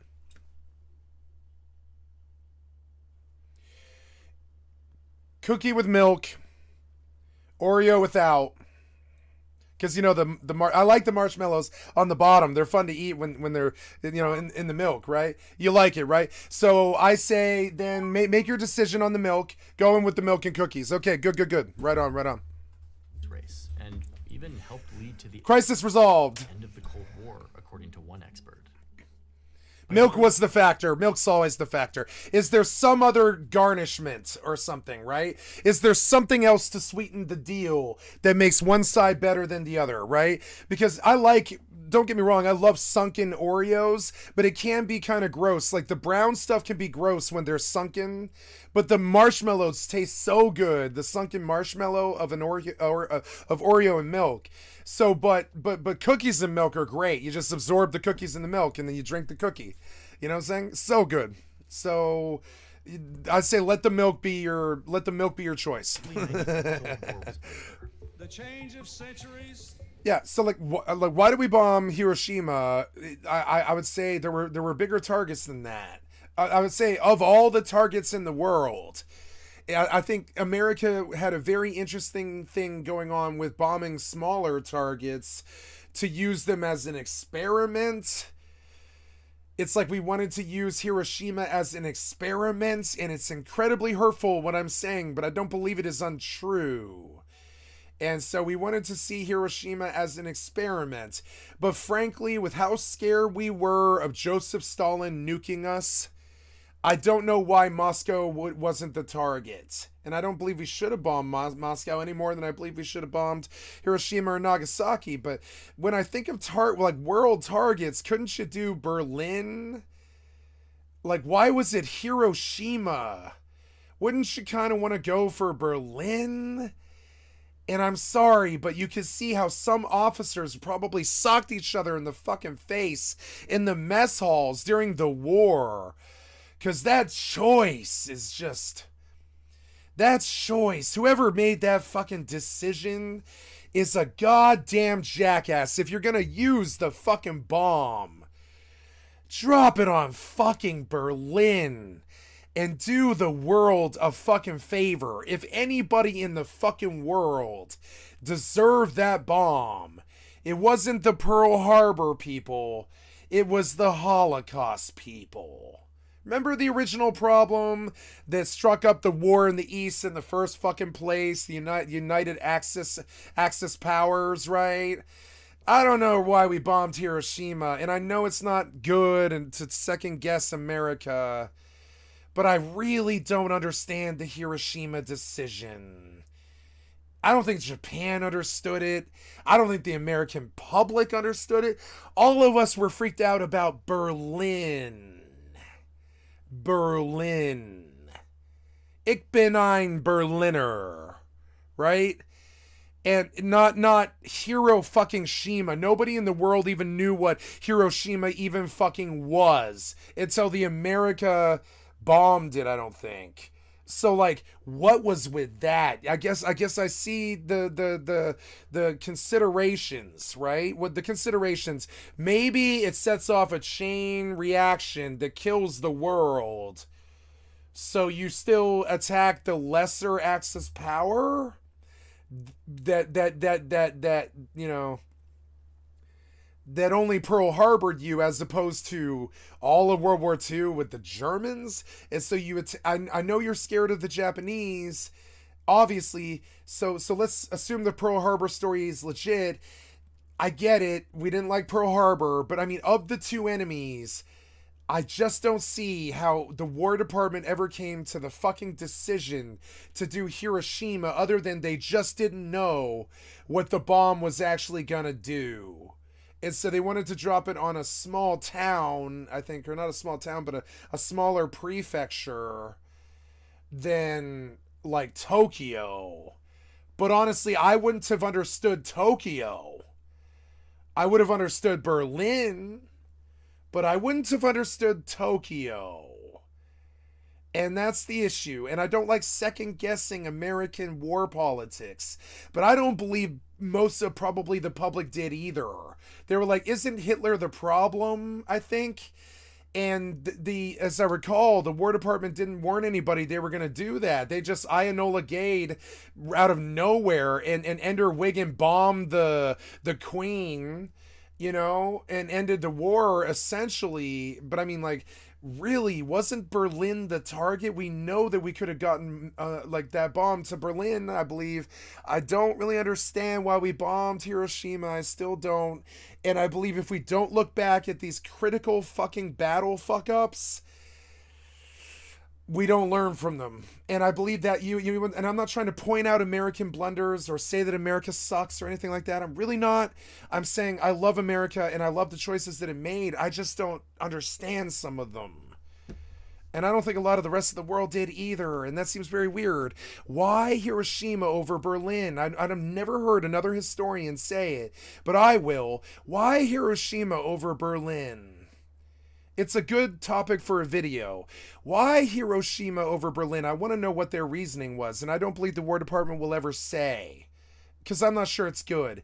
I suspect it was something like they thought it might kill the entire world, so they did it somewhere further away from America than, like, say, like Europe, I think.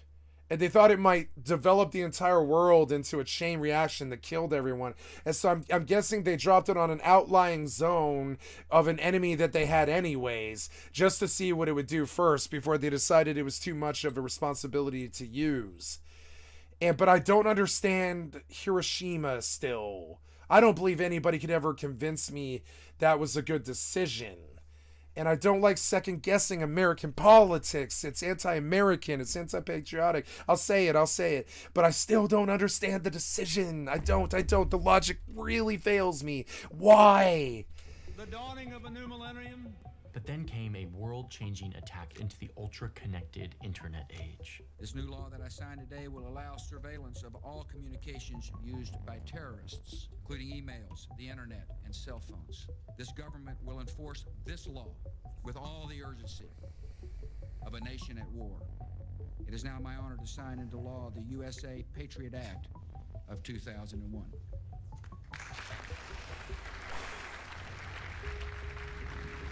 In 2006, a leaked document revealed that in a nondescript building in San Francisco, behind this random yellow door labeled 671A, the NSA had set up this harmless-looking box that tapped into the fiber optic cables that traversed the Pacific Ocean into Asia.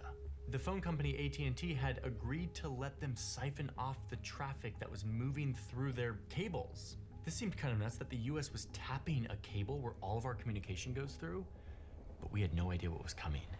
In 2013, Edward Snowden, an NSA contractor, unleashed one of the biggest leaks in American history. This is the greatest hemorrhaging of legitimate American secrets in the history of the Republic. And that is what we have been looking through. I mean, there's a lot more documents, but we This was sifted Snowden. and found the documents that show us that it wasn't just one cable in San Francisco being tapped. 5,000. NSA was targeting every single cable that All touched 5,000 the of them. United States. Yep. A huge amount of global And email, text I don't fault them at all for this. I don't fault anything that they're doing here. That's the other thing. It sounds like I'm condemning them. No, I don't fault anything that they're doing here. I just don't think we have any privacy at all. Just phone calls. They had cooperation from all these telecommunication and tech companies to do this. Yeah, Facebook, Microsoft, Yahoo, Google. Remember, I talked about this last night. I really couldn't understand the Mark Zuckerberg interrogation because we all know that the government stole Facebook from Mark Zuckerberg in 2011, and it was the submarine cable shit. And so watching them interrogate him is like, it's almost as if it's like this weird television show that was scripted, and it's like meant so that they can like point the finger at Mark Zuckerberg for the leaks or something. But I mean, in reality, they just threatened him till he gave them everything Facebook knew I mean, we all knew this. We've known it for a long time. So why were they there interrogating him? They were the ones who extorted him into giving them the information in the first fucking place. Why were they there in that fucking... Like, his eyes are all big and he never blinks the whole time because he's like, this is the weirdest, most fucked up, trippy-ass, alien-ass, Stephen King, fucked up horror, weird, backwards-ass aliens have taken over my government shit. Because you know damn well that 12 years ago you extorted me for this information, and you took all of Facebook and a big data dump on the submarine cable prison project shit, and I just don't understand that interrogation. It's almost like aliens were trying to point the finger at someone else other than themselves at that point. And his eyes were just, I mean, I never understood his eyes until I learned about the submarine cables and all the other companies who flipped the entirety of their databases to the American government. And I'm going to go through this list again. If you ever used any of these, the American government has every email you ever put on Yahoo, Facebook, Pal Talk, What the hell is Pal Talk? all the cell phone companies, everything. Every bit of our data has been stolen for a long time. Long time. Who knows, but the NSA was tapping their cables. Yep. NSA, Prism, all that stuff. And I say it all the time, but I mean, it is an actual reality. So it's like this thing about privacy. It's not real. YouTube, Skype, AOL, and even Apple by 2012. Oh, cool. They were listening to all of my World of Warcraft Skype calls. And their goal in all of this? Well, according to one of these slides, the goal was to sniff it all, Sure. know it all, collect it all, Sure. process it all, exploit it all, Sure. partner it all. Operation In other words, Ivy. According to another leaked slide, to master the internet. There's this one spreadsheet in all of these leaked Ooh, let's documents master where the it says internet. this. This is a list, a spreadsheet of some of the cables that the NSA had access to. Like, we literally know which ones. I mean, we have the data of all of these cables. We could literally map all of these. From the Southern Cross cable that connects California to Australia, to the Apollo cable that connects New York to France, to the tiny cables that connect Puerto Rico to the British Virgin Islands. All in all, by 2009, the NSA had stuck a probe in hundreds of submarine cables all around the globe. Oh, Stuck a probe. and they didn't do it alone. The NSA partnered with the OG masters of cable tapping, the British. Since the 1940s, GCHQ and its American equivalents have had a relationship that is unique in the world. Okay, so there's a weird loop. The bloody Yanks ought to wear that we tap the cable in it. Isn't it? The bloody Yanks ought to wear that we tap the cable. Dumb Yanks. Whole thing here. U.S. law allows the NSA to track anyone outside. I know, I of the love my United British friends. I love them. States, but there are restrictions when it comes to tracking American citizens. So to get around that, they turn to their British counterparts, the GCHQ. So over the course of a couple years in the early 2010s, the NSA is paying £100 million in secret money to gain access to all of this data that they call a goldmine to exploit. Thousands of names, over 46 is too 76,000 weak. Geo-coordinates, 194 million messages collected per day. And unlike the NSA, Per day. the British could actually spy on American targets. But the point is, they were in it to collect it all. If information arrives in the UK from the United States, it's governed by our I'm gonna drop law. the samurai. system works as I don't need him. I'll just pull a tank because Okay, yeah, it's a lot of data, but Oh, what no. can you I guess do I with can't. 600 million phone events worth of data. Like, Oh, maybe I can. Way too Let's much see. for any human to actually process. And this is where it gets kind of nuts to Oh, me. yeah, I can. We've got this slide, which, by the way, I know that we're like dealing with like really like top secret documents, but like they all have like clip art and these like templatized Windows 95 looking titles. Freaking love it. This slide, this complicated wonky slide with this flowchart is the answer to what they do with all of this data. But here's basically how it works. So the NSA gets all of this data of all of our communication, either from cables or from phone companies. They funnel it through this central processing facility called Pinecone. This is presumably where they're processing a lot of this data and trying to find patterns. The NSA says. See, it's not Shadow Moses, it's Pinecone, right? I always thought Shadow Moses was Pinecone. There, I want to hear it again. I always thought Shadow Moses Island was Pinecone, but I didn't know what the connection was. Now I do.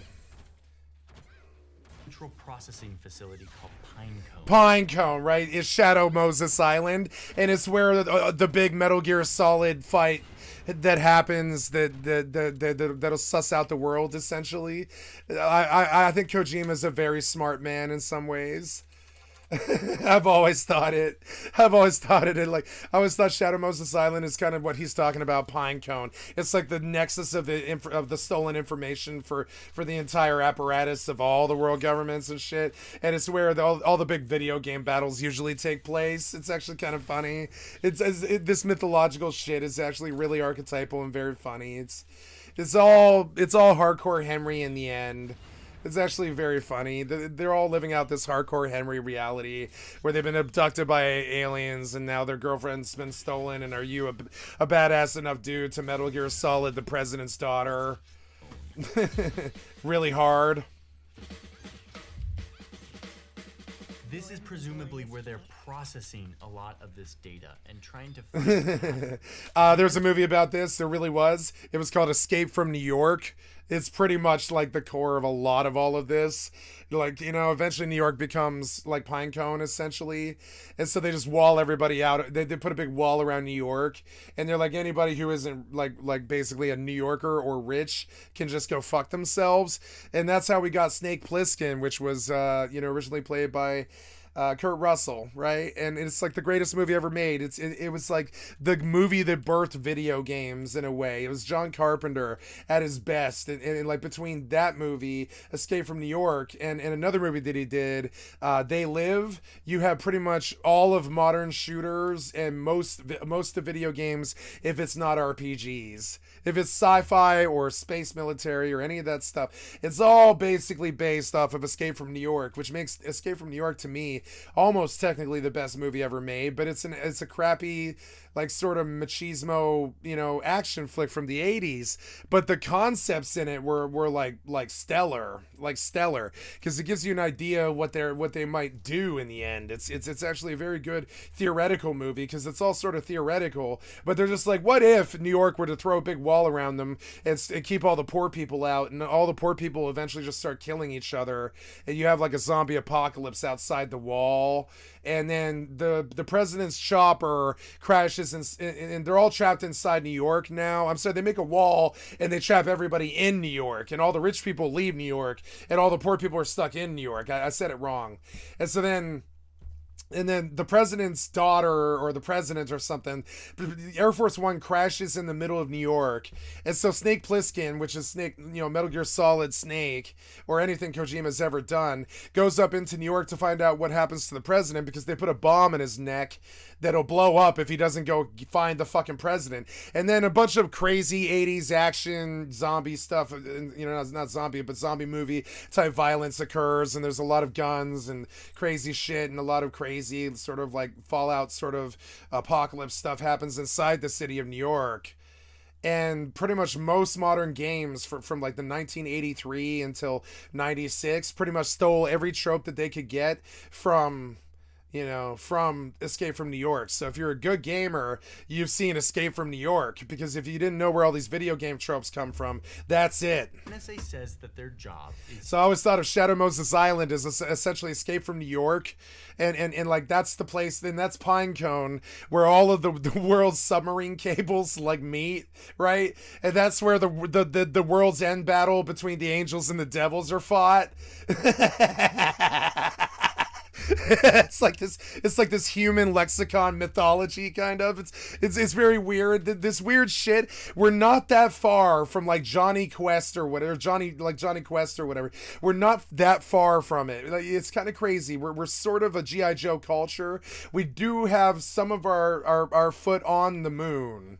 and we're kind of advanced in some ways. And this is one of those ways where Shadow Moses Island / Pinecone has all of our submarine cables that tells all the world's knowledge to each other is being tapped by every world government, and whoever controls Pinecone controls all the world governments. So the angels and the devils meet on the, at the end of the meme, and Conti, the god of fire, begins burning New York and LA and London and like Moscow and shit, and all this terrible biblical shit happens, and the rapture comes and everybody's gone to the rapture. You know what I'm saying? It's kind of funny. It's all biblical shit. It's we've all done it, and we're doomed to repeat it again. It's very funny.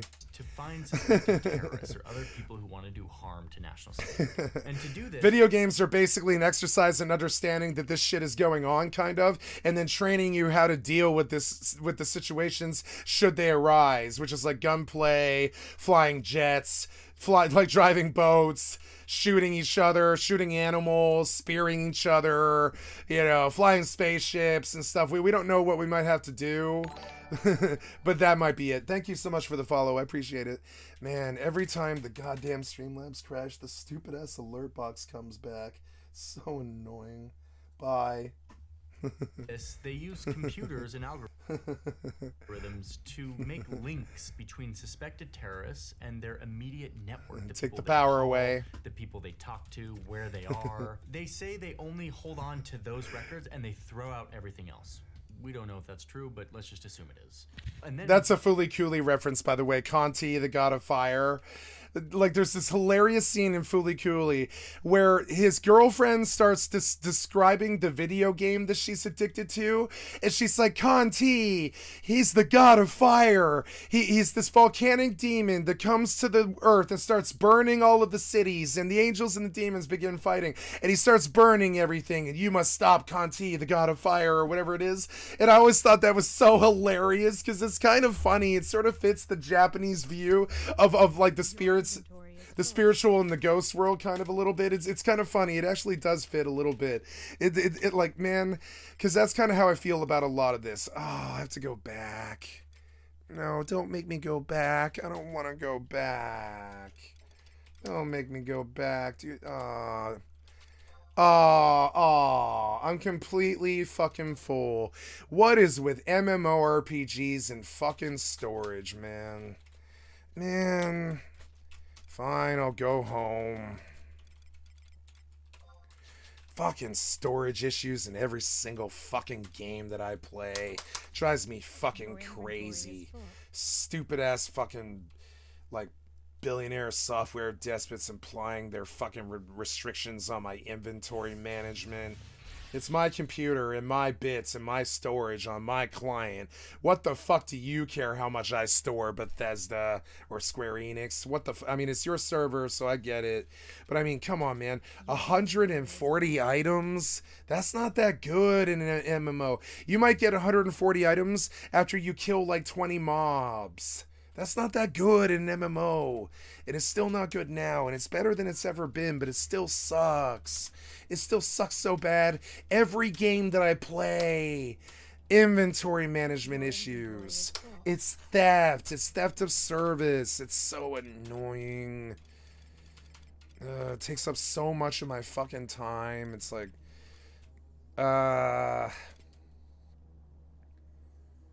where do I go for this? I'm gonna have to go to Woods. Yeah, no. Yeah, that guy. Yeah, I'm going. It's all processed and sorted. It goes into a little searchable database called XKeyscore, which is a very clunky name, but hey, great graphic design once again. This is basically like a internal search engine that catalogs all of the metadata that has been assigned to all of this call, message, geolocation information and makes it searchable. So you could pull up a person, a suspected terrorist, and you could find everything you need to know about who they talk to, where they are, what their emails say, or in their words, anything you wish. Oh, good. Lots and lots of money. Searchable on this convenient platform. This allows them to do searches like, let's look for an Arabic font Google query coming out of the tribal areas of Pakistan. And boom, they're linked in. It's all right here in XKeyscore, the database. All right. Because of the globally connected world, the NSA now has access to this person. They can see what messages they're sending. They can see where they are right now, assuming they have their phone. All searchable in this convenient Which database, they do. accessible to agencies from other countries and all over the world. The whole assumption here is that in order to find your target, the terrorist, the spy, whatever, you need to access all of the information. This turns metadata into a weapon of modern warfare. We kill people based on metadata. Your inventory is full. But that's not what we do with this metadata.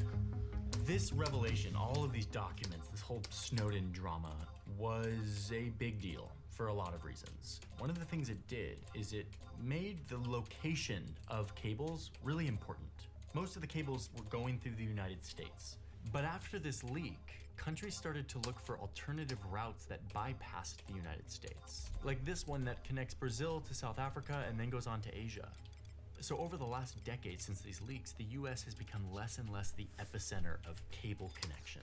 And you guessed it, there's another player in town who wants access to cables. China.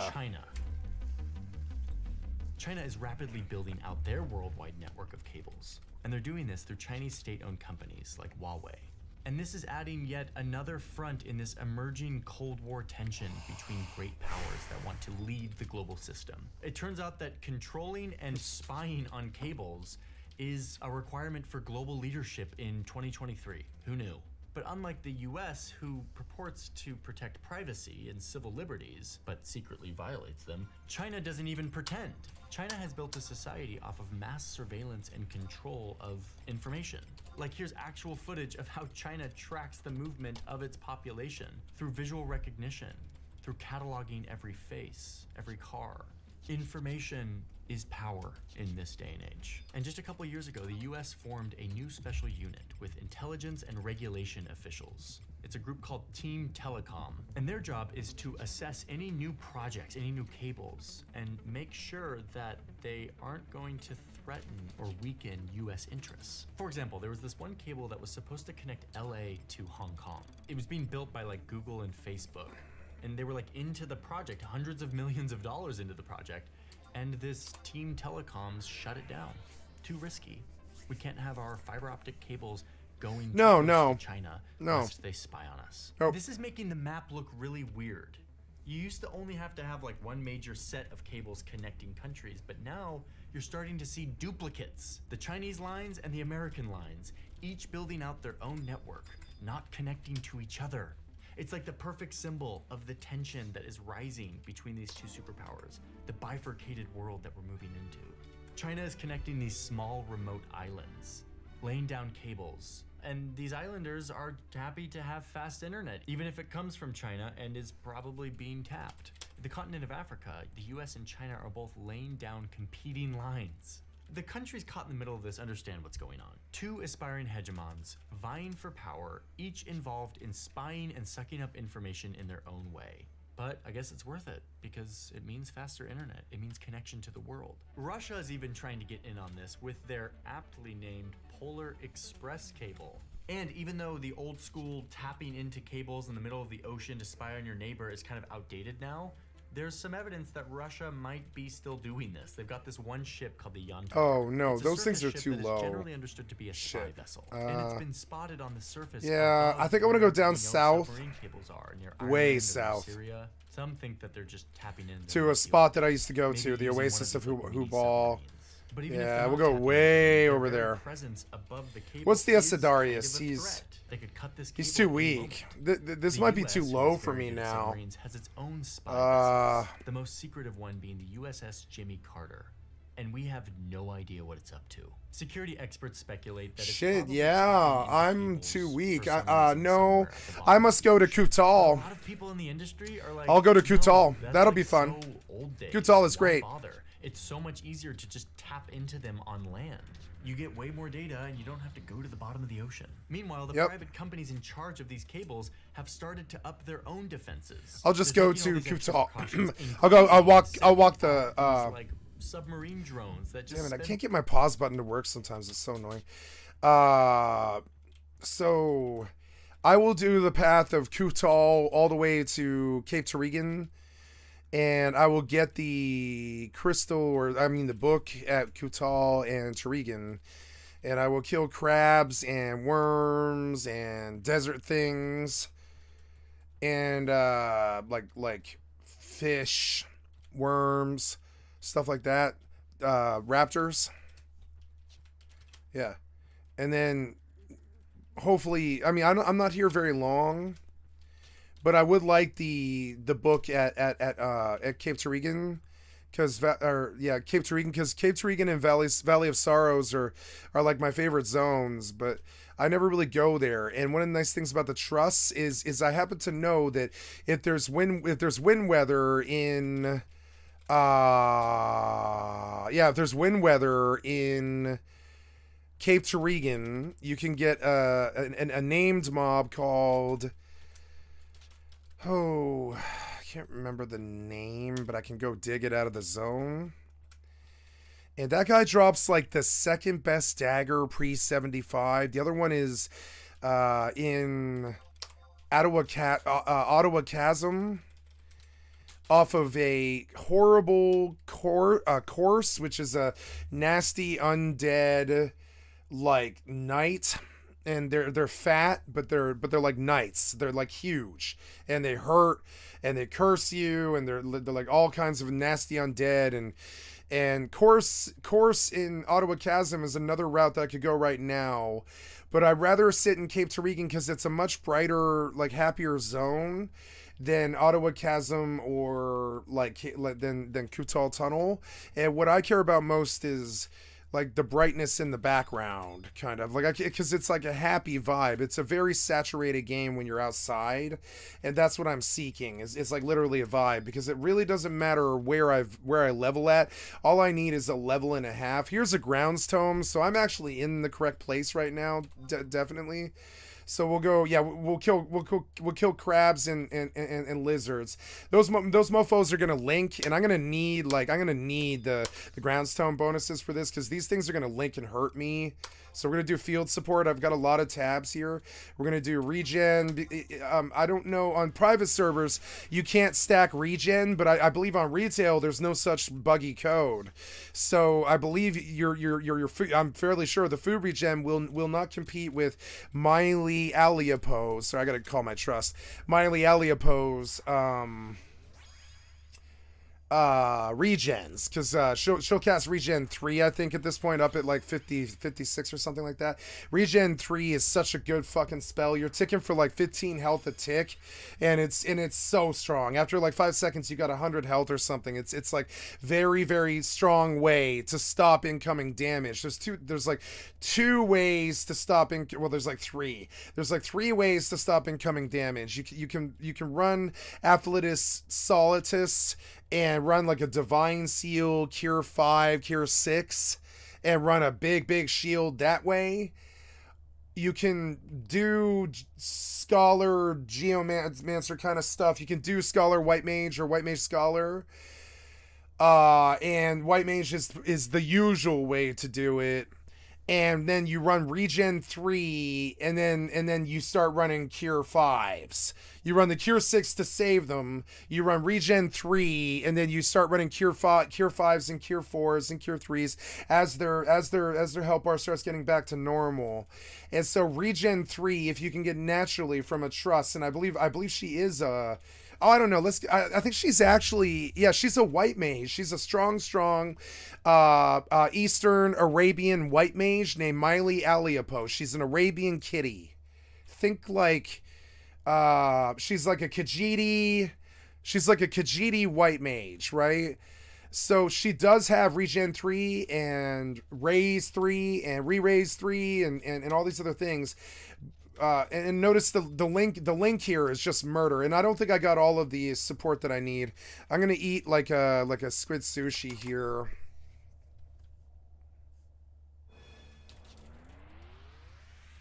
Sophina de Kitty. Aw. 72 bard, 36 warrior. Cheer. Nice. Yep, this is somebody brand new like me, and they took like fucking bard warrior. That's funny. Not brand new, but like returning to the game. Oh, good. So there's my survival guide. I can warp around if I want. And I want to go back to the grounds tome, which was like, I don't know, where was that at? It was like back here or something. Oh shit. I fucking zoned, and that's maybe bad. Can't remember if that erases your buffs or not, but I don't think so. No, it doesn't. Okay, good. Yeah.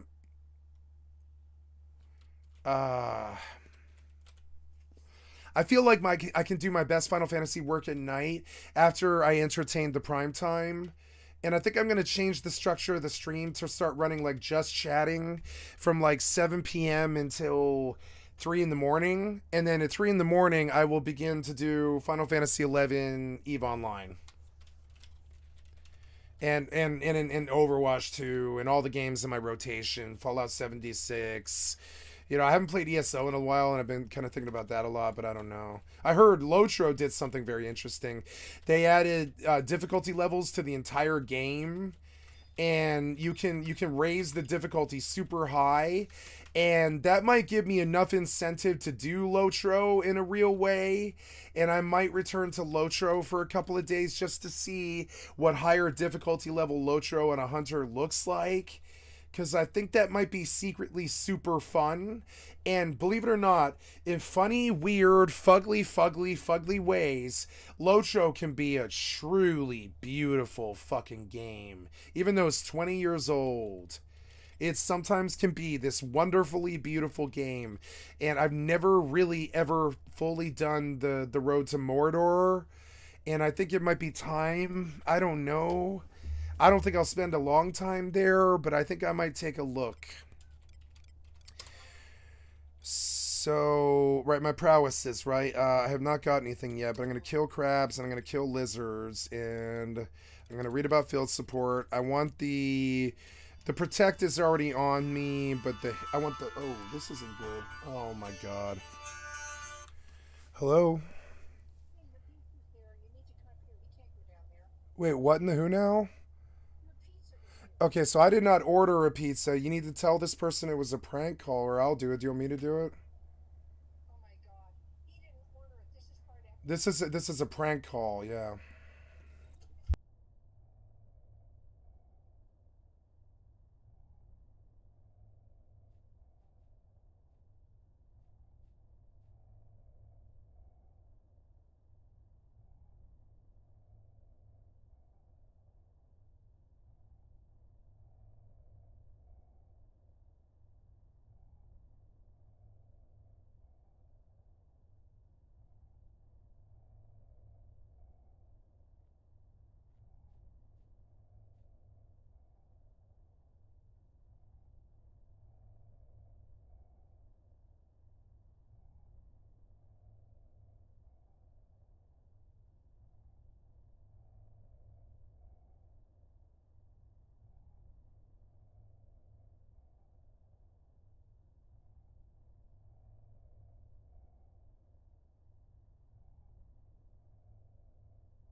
Sorry about that, guys.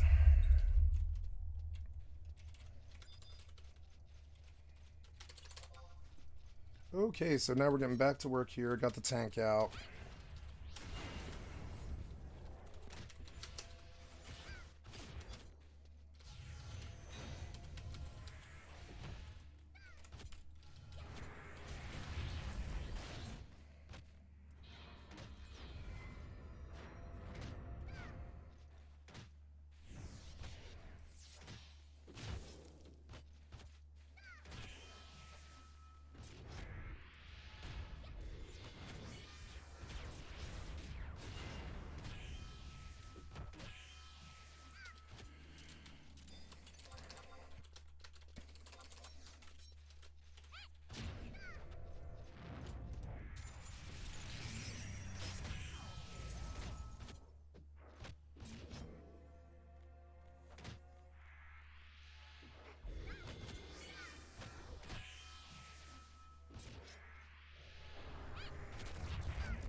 Your skill has increased.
I love killing lizards. Oh, I need crabs now. Oops. Oh well. Your skill has increased.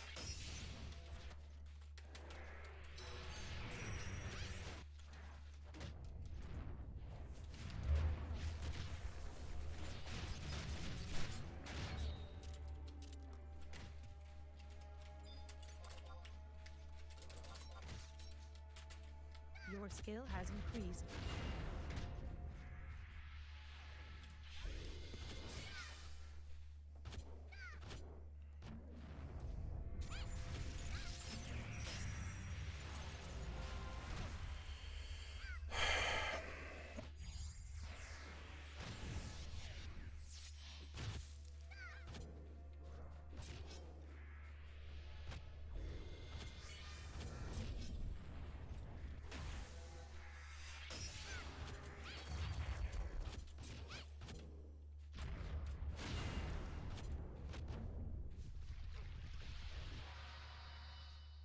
Your skill has increased.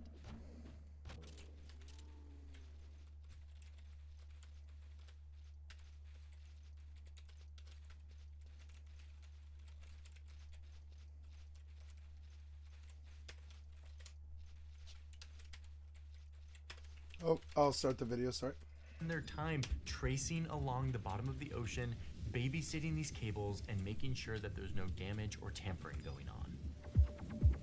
So I feel like I'm gonna say what I've said a bunch on the channel lately, which is we are entering a new chapter in geopolitics. A globalized world is hyper-connected, but suddenly and unexpectedly, we're seeing a new set of divisions. Countries not trusting each other anymore. Nations wanting to create their own separate systems, both economically, militarily, but also with the infrastructure of the internet. A chapter where countries now are more skeptical than ever, especially great powers. Great powers that are building their own infrastructure so that they can communicate and control information, not trusting the other half of the world to handle their data. We see navies with secret ships that cost close to $1 billion apiece, and then we see everyone else caught in the middle. And in the end, most of us just want fast internet, connection with friends around the world, and a feeling that we're safe.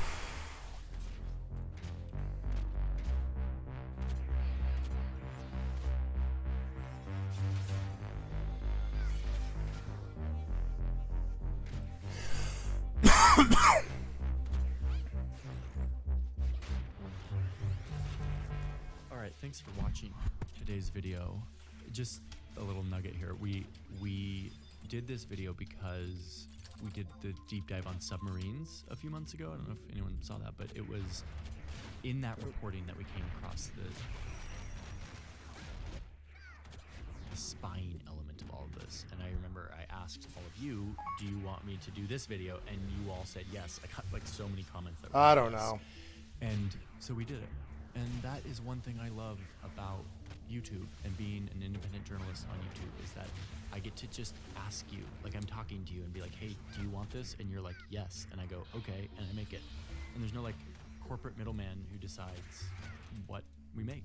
We make what you guys want to see. So as always, you can pitch us ideas and we will hear them.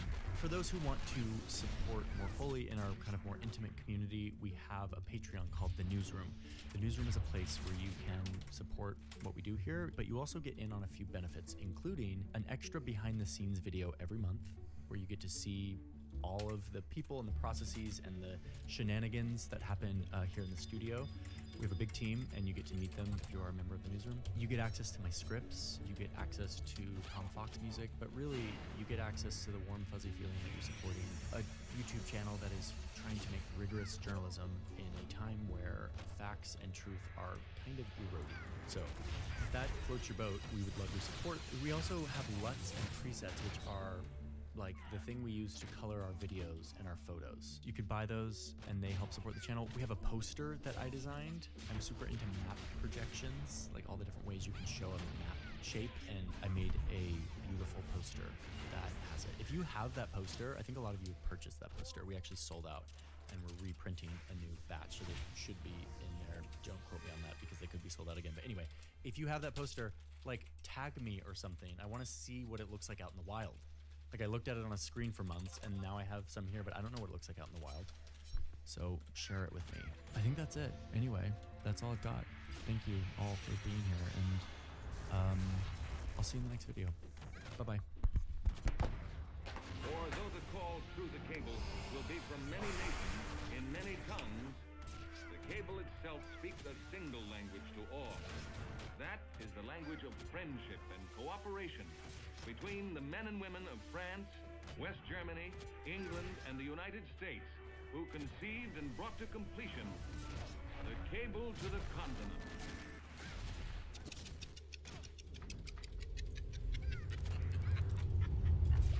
There's this one lake in Central America that if you look closely enough, you're gonna see the tops of trees in the lake. And these are not islands, these are hilltops. This all used to be a dense jungle, not a lake. But then they built dams and all sorts of infrastructure to flood this forest, all in the name of solving a centuries-old puzzle, which was, how do we make it faster and easier to travel between here and here, even in spite of the fact that you have two massive continents blocking any waterway. But there was hope. If you look down here at this one thin stretch of land, here it's only 80 kilometers across, and it looks so easy to just cut a waterway into it. No. Turns out that puzzle was not easy.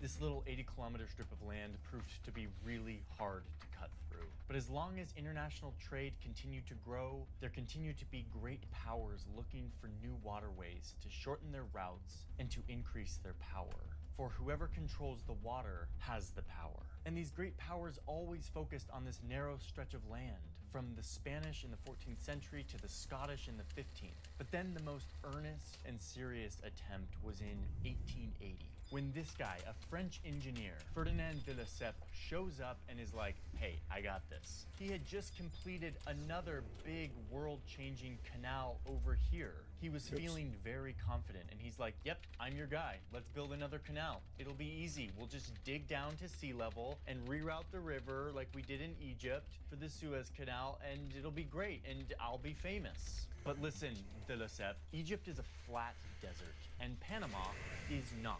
These mountains that you want to dig through are well above sea level. So if you want to dig down to sea level to make a flat canal, it's not going to be easy. Meanwhile, another French engineer comes to de Lesseps and he's like, dude, this isn't going to work. It's way too much digging. Instead of bringing the mountains down to sea level, what you need to do is bring the sea up to the mountains. And in a moment of collaborative creativity, de Lesseps admits that he was wrong and begins construction based on the new plans. And then he promotes this guy as the head of engineering and says, great idea. No, de Lesseps was like, bring the ocean up to the mountains? That sounds stupid. Screw you, I'm the famous one. The canal is going to be at sea level, just like we did with the Suez Canal. So the French start digging. Well, actually, it wasn't the French. It was a ton of poorly paid migrant workers who were doing the digging, hacking away at the jungle with machetes, and then digging by hand with pickaxes in sweltering heat, knee-deep in sitting water, which is heaven for, you guessed it, disease-infested mosquitoes, which is terrible news. But luckily, de Lesseps, the engineer, was always there in the trenches with his workers, wielding a pickaxe alongside his people. Yeah, no, of course he wasn't. He was just hanging out in France, only visiting Panama twice over the course of 7 years to just like check in on the project. And what he realized when he showed up 7 years into this digging is that things were going horribly. People were dying like 40 or 50 a day. All in all, 20,000 workers died trying to dig this canal. Thousands died from disease and accidents. How is my inventory full already? I just emptied it. Digging isn't working either. They would do Wait, what? Day, and then the next day the rain would How did I get 4 spider webs? I didn't even kill anything. into the canal. So de Lesseps shows up, realizes this is happening, is like, this is not working. Is there another way to dig this canal? And then he has a flashback to 7 years earlier. Bring the sea up to the mountains. And he's like, oh yeah, that was actually a really good idea. My bad, we actually are gonna do that other plan instead, but no, it was too late. The investors were done. They had lost way too much money. 20,000 people were dead. Malaria and yellow fever were rampant. This was a failed project. So the company that owned all of this work had to abandon it and leave it unfinished in 1889. Everyone gave up and left, except for one of the top engineers on the project, this guy. I'm just gonna call him Philippe, because after researching him for many days, I now feel like I'm on a first name basis with him. And by the way, he becomes a giant part of the story, starting now. So Philippe was this French engineer and businessman, and he was obsessed with the canal. He also had a huge financial stake in the project. And where some investors would say, darn, too bad, we invested in a bad bed, let's move on. Philippe was like, no, I will do whatever it takes to make sure that this is not a failure. And what happens next is one of the most insane things I have ever researched in my entire life. So buckle up. Oh my god. Okay, so let's get some context really quick. It's like 1900 at this point. The US is really starting to like get a handle on this whole imperialism thing that they've been doing. They just fabricated a war with Spain, which led them to conquer the Philippines, Guam, and Puerto Rico. They had just overthrown Hawaii's government.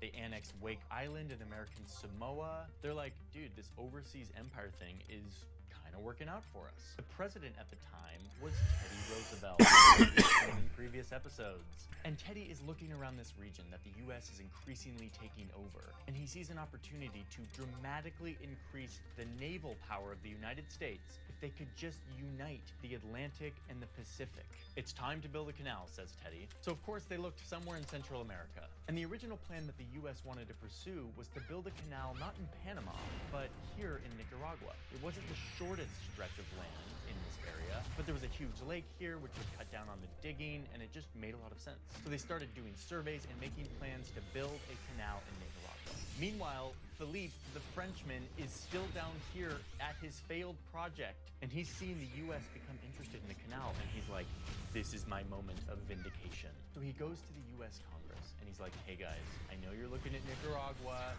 you've been doing all this site planning and surveys and stuff, but guess what? Right next to this proposed site for your canal, there are volcanoes. Big, scary, belching volcanoes. And one of them just erupted around here, sort of next to your site. Nicaragua even had a postage stamp that featured one of these nearby volcanoes erupting. So the Frenchman goes around to the US senators and distributes this postage stamp and says, look, scary volcanoes in Nicaragua, don't build your canal here or they'll be destroyed by lava or something. And guess what? It totally worked. The US Senate got cold feet about their Nicaragua canal plan, and they're like, we're not gonna do this anymore. Let's find another place to build it. And Philippe is like, oh my gosh, I can't believe that just worked. Stamps with volcanoes. He's like all giddy, and he's like, I wonder where there would be a good place to build a canal. Oh, wait a minute, why not Panama? We, the French, already did a ton of work to get you started. Why don't you just pick up where we left off? We'll sell you all of our gear, all of our stuff. It'll be a great deal. And the US is like, but isn't Panama a part of Colombia? And yes, indeed, at the time, Panama gotta go back. So annoying. Fucking inventory bullshit. Okay, Gotta go fix it we will permanently. buy you out of your canal project that you clearly failed Wait, on. what's going but on we here? will only do it if we can get approval from Colombia, who literally owns this land. And Philippe is secretly like, ugh, there's no way that Colombia is going to. Nice, I'm about to be 65. And then the U.S. is gonna back That's good. out, and I'm gonna lose all my money, and I have to make this happen. Philippe was very serious about this canal. So this is where Philippe starts to get really conniving to pull out all the stops to get the canal built. So he goes to the people who live in the region of Colombia called Panama. And he says, hey guys, I know you've sort of been wanting to be independent from Colombia for a long time. Bogota is so far away, they don't care about you. You could be your own country. What if I, a French engineer, could guarantee your independence without a bloody war? Just leave the details to me. Make me your ambassador, and I will make this happen. And the Panamanians are like, but dude, you're French. And he's like, yeah, but you're Colombian. So why don't we team up in the name of creating Panama, a new country? And they were like, okay, fine, Philippe. You're our representative, our ambassador now. Just give us the signal when we should rise up for our independence. But you promise to make sure that Colombia is not gonna come in and quell our uprising. And Philippe's like, yeah, I'll take care of it. Okay, before we keep going with the story, I want to tell you about today's sponsor, Policy Genius. About a month ago, I signed up for life insurance, something I knew nothing about for a very long time until I did and looked into it and realized that to be a responsible adult, I should probably have life insurance. It's something that's not fun to think about, but is absolutely something that feels good to have. Policy Genius is very simple. It takes a few minutes to sign up and makes it easy to compare quotes from over a dozen top insurers all in one place. You could save 50% or more on life insurance by comparing quotes with Policy Genius. You could have life insurance in less than a week. That's what happened to me. I didn't even have to go to like a doctor's office. Like one of the options was to just do a medical exam over the phone. And I was like, yes, please. It was a simple phone call. The Policy Genius team, they took care of all the paperwork. They did all the complicated stuff that I would have no time to do. And before you know it, I have a life insurance policy. So go to policygenius.com/Johnny Harris, where you can learn about different policies and which one fits your need. And then when you're ready to apply, the Policy Genius team handles everything after that for no extra cost. There's no extra fees. Policy Genius doesn't sell your information, which is like, thank you, Policy Genius, for that. Overall, this is the best way to compare quotes for life insurance and to get the best deal that fits for you. Again, I literally just did this a month ago, and it's really smooth. I sleep better at night knowing that I have policy. So thank you, Policy Genius, for sponsoring this video, for supporting my work and my channel. That link will be in my description. Now let's get back to the Panama Canal. So Philippe is now the ambassador of the Panamanians, who are not a country yet, but he's still hoping that maybe the Colombians will approve the plan. Philippe sort of has this in his back pocket, this deal that he just made with the Panamanians. He doesn't know if he has to use it yet. But back to the Americans having to ask Colombia for approval to build their canal. Sure enough, they show up and Colombia's like, no, go home. You guys are way too aggressive around here lately. We're not interested. No canal. See you later. So the US goes to Philippe and they say, sorry, bro, the deal is off. Colombia said no. We said we'd only do this if Colombia said yes. After all, Panama is a part of Colombia. And Philippe is like, wait, hold on, I have a plan for this. I've been talking to the Panamanians and they want to break away from Colombia and they made me their ambassador. I've even written them a new constitution and designed them a new flag. Wait, Philippe, are you a graphic designer? No, but I designed them a flag anyway. We can still make this canal thing happen. All I need you guys to do is show up with your navy to make sure that the Panamanians can rise up for independence without Colombia coming to shut it all down. And the US Congress is like, dude, you're nuts. See you later. But out of nowhere, the president at the time shows up and is like, did somebody say stage a theatrical revolution to take over more land and increase American power? Teddy was back on the scene. Teddy loves this kind of stuff. He loves the sort of like backroom deals. Let's like not ask for permission. Let's ask for forgiveness. This is like Teddy Roosevelt's like sweet spot. So Philippe has all of his ducks in a row. He's got Teddy Roosevelt on his side. He had Panamanians who just gave him approval to be their ambassador. And he's like, let's do this. So in November 1903, Philippe gives the nod to the Panamanians to rise up, to take over and declare themselves independent. And at the same time, he signals to Teddy Roosevelt to send in their big gunboats to sit off the coast of Panama to block Colombia from sending in reinforcements to put down this revolution by the Panamanians.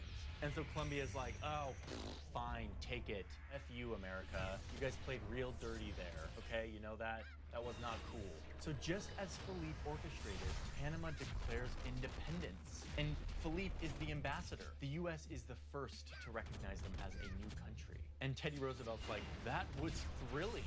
Now what, Philippe? So Philippe is like, let's make a deal, America. I'm the official representative of Panama now, as per my agreement with the Panamanians.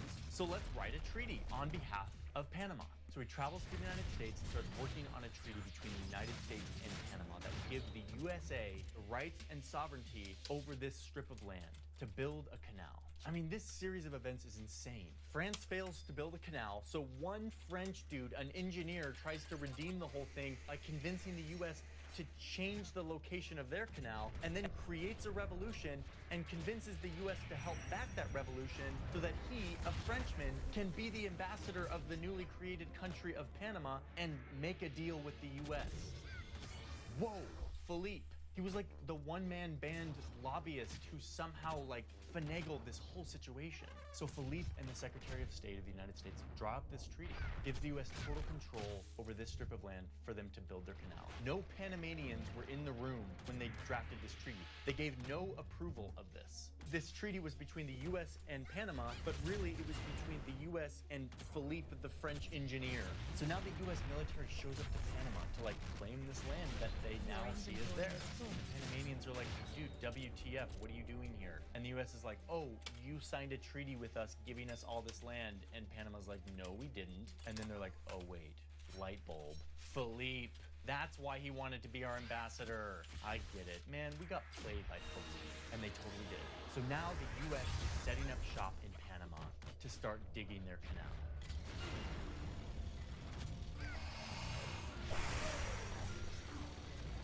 The US picked up right where the French left off, using effectively the same route that the French had dug during their 7 years of misery. And speaking of misery, the US was able to learn from the French's mistakes. They started using railways to truck out all the dirt so that the mud wouldn't slide back into the canal. And they learned how to drain the puddles of water so that it wasn't like a haven for disease-infected mosquitoes. And most importantly, they didn't try the crackpot idea of trying to dig a canal all the way down to sea level. They went with the much better idea of digging the canal up high, 26 meters above sea level, and using clever engineering to get ships up to that level. Like I said that one French engineer, and de Lesseps was like, no one asked you, get out of here. So after 10 years of construction and a visit by Teddy Roosevelt, who staged this amazing photo shoot of him wearing a Panamanian hat, sitting on one of the machines, all to boost morale to get this project done. After all of that, the US completed this dream of slicing a water route through this 80-kilometer stretch of land. Philippe, at this point, is back in France, probably exhausted from all of his scheming, but ultimately very pleased that he was able to pull it off. So the canal is done, and here's how it works. remember that the land looks like this. You have the Pacific and Atlantic Oceans here at sea level, and then the interior of the land being about 26 meters above sea level. So first they built a dam on this river to create this giant lake so that they have loads of water to work with. That's why we see those trees sticking up from the water, or why these hilltops turn into islands. And they built these brilliant inventions called locks. The boat enters here at sea level. They enter into this chamber where there is a gate that is holding the water from the high up lake back. It's locked. But once the boat is in this holding chamber, they let the water from higher up come down, making the boat flow up. It takes about 8 minutes for the boat to rise. Then they move into the next chamber where they do this again and again until by the end of it, the boat has been lifted up 26 meters above sea level. They then traverse the rest of this canal going through the artificial lake and snaking through until they get to the other side, where now they need to get down to sea level. And they go through the same process, but in reverse. They finally make it down to sea level and they can exit onto now a different ocean than when they started.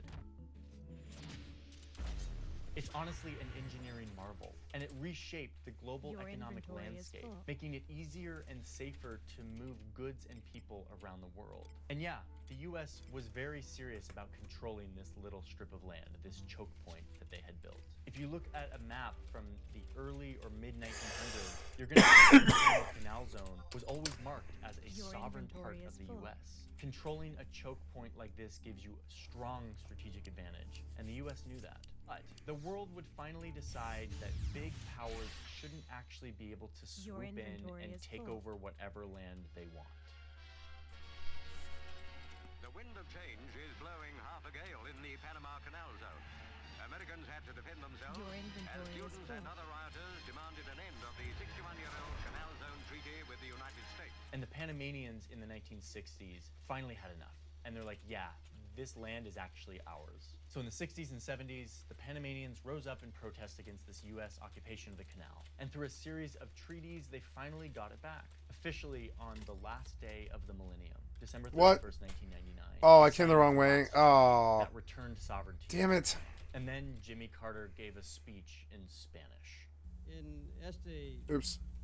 I mean, he tried like really hard, and I guess that matters. So today, the Panama Canal belongs to Panamanians. It still uses the innovative technology from 100 years ago that allows this canal to be built 26 meters above sea level. But for all of the engineering innovation that's present here, to me, the more incredible part of this story is how this one Frenchman orchestrated all of this. He played all the geopolitical forces. I forgot where I warped to. Right. He used Panamanians' thirst for independence and the Americans' thirst for imperialism and ocean power. I came to the wrong place. Make his dream of this canal happen. Oh, and to secure his financial return on the project. What a wild story. Thanks for watching. Yeah, it was good. Entertaining. All right, what next? Who really got to the North Pole first? Destination, North Pole. The North Pole. North Pole.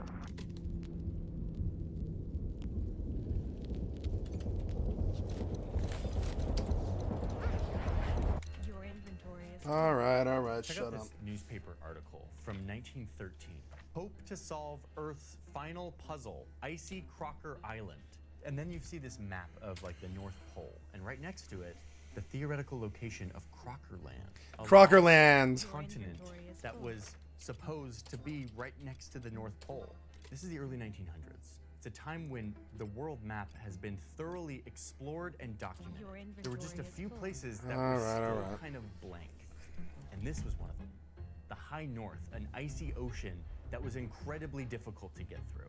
But people thought there was this North Polar continent, unexplored for now, but people wanted to get in on it. They wanted to see what was up here. And in fact, a couple explorers roaming around this area had reported seeing land up here. It created this frenzy, this wonder. Was there a lost polar continent up near the North Pole? I want to show you the story of how this all went down. It's the story of the explorers who decided to go into the most impossible terrain on Earth just to explore it. And it led to a passionate rivalry between these two dudes with big egos. It's full of fake photos and smear campaigns, and it was kind of like the space race of the day. A race to see who could be the first to get to the top of the world. Wow, 3,000.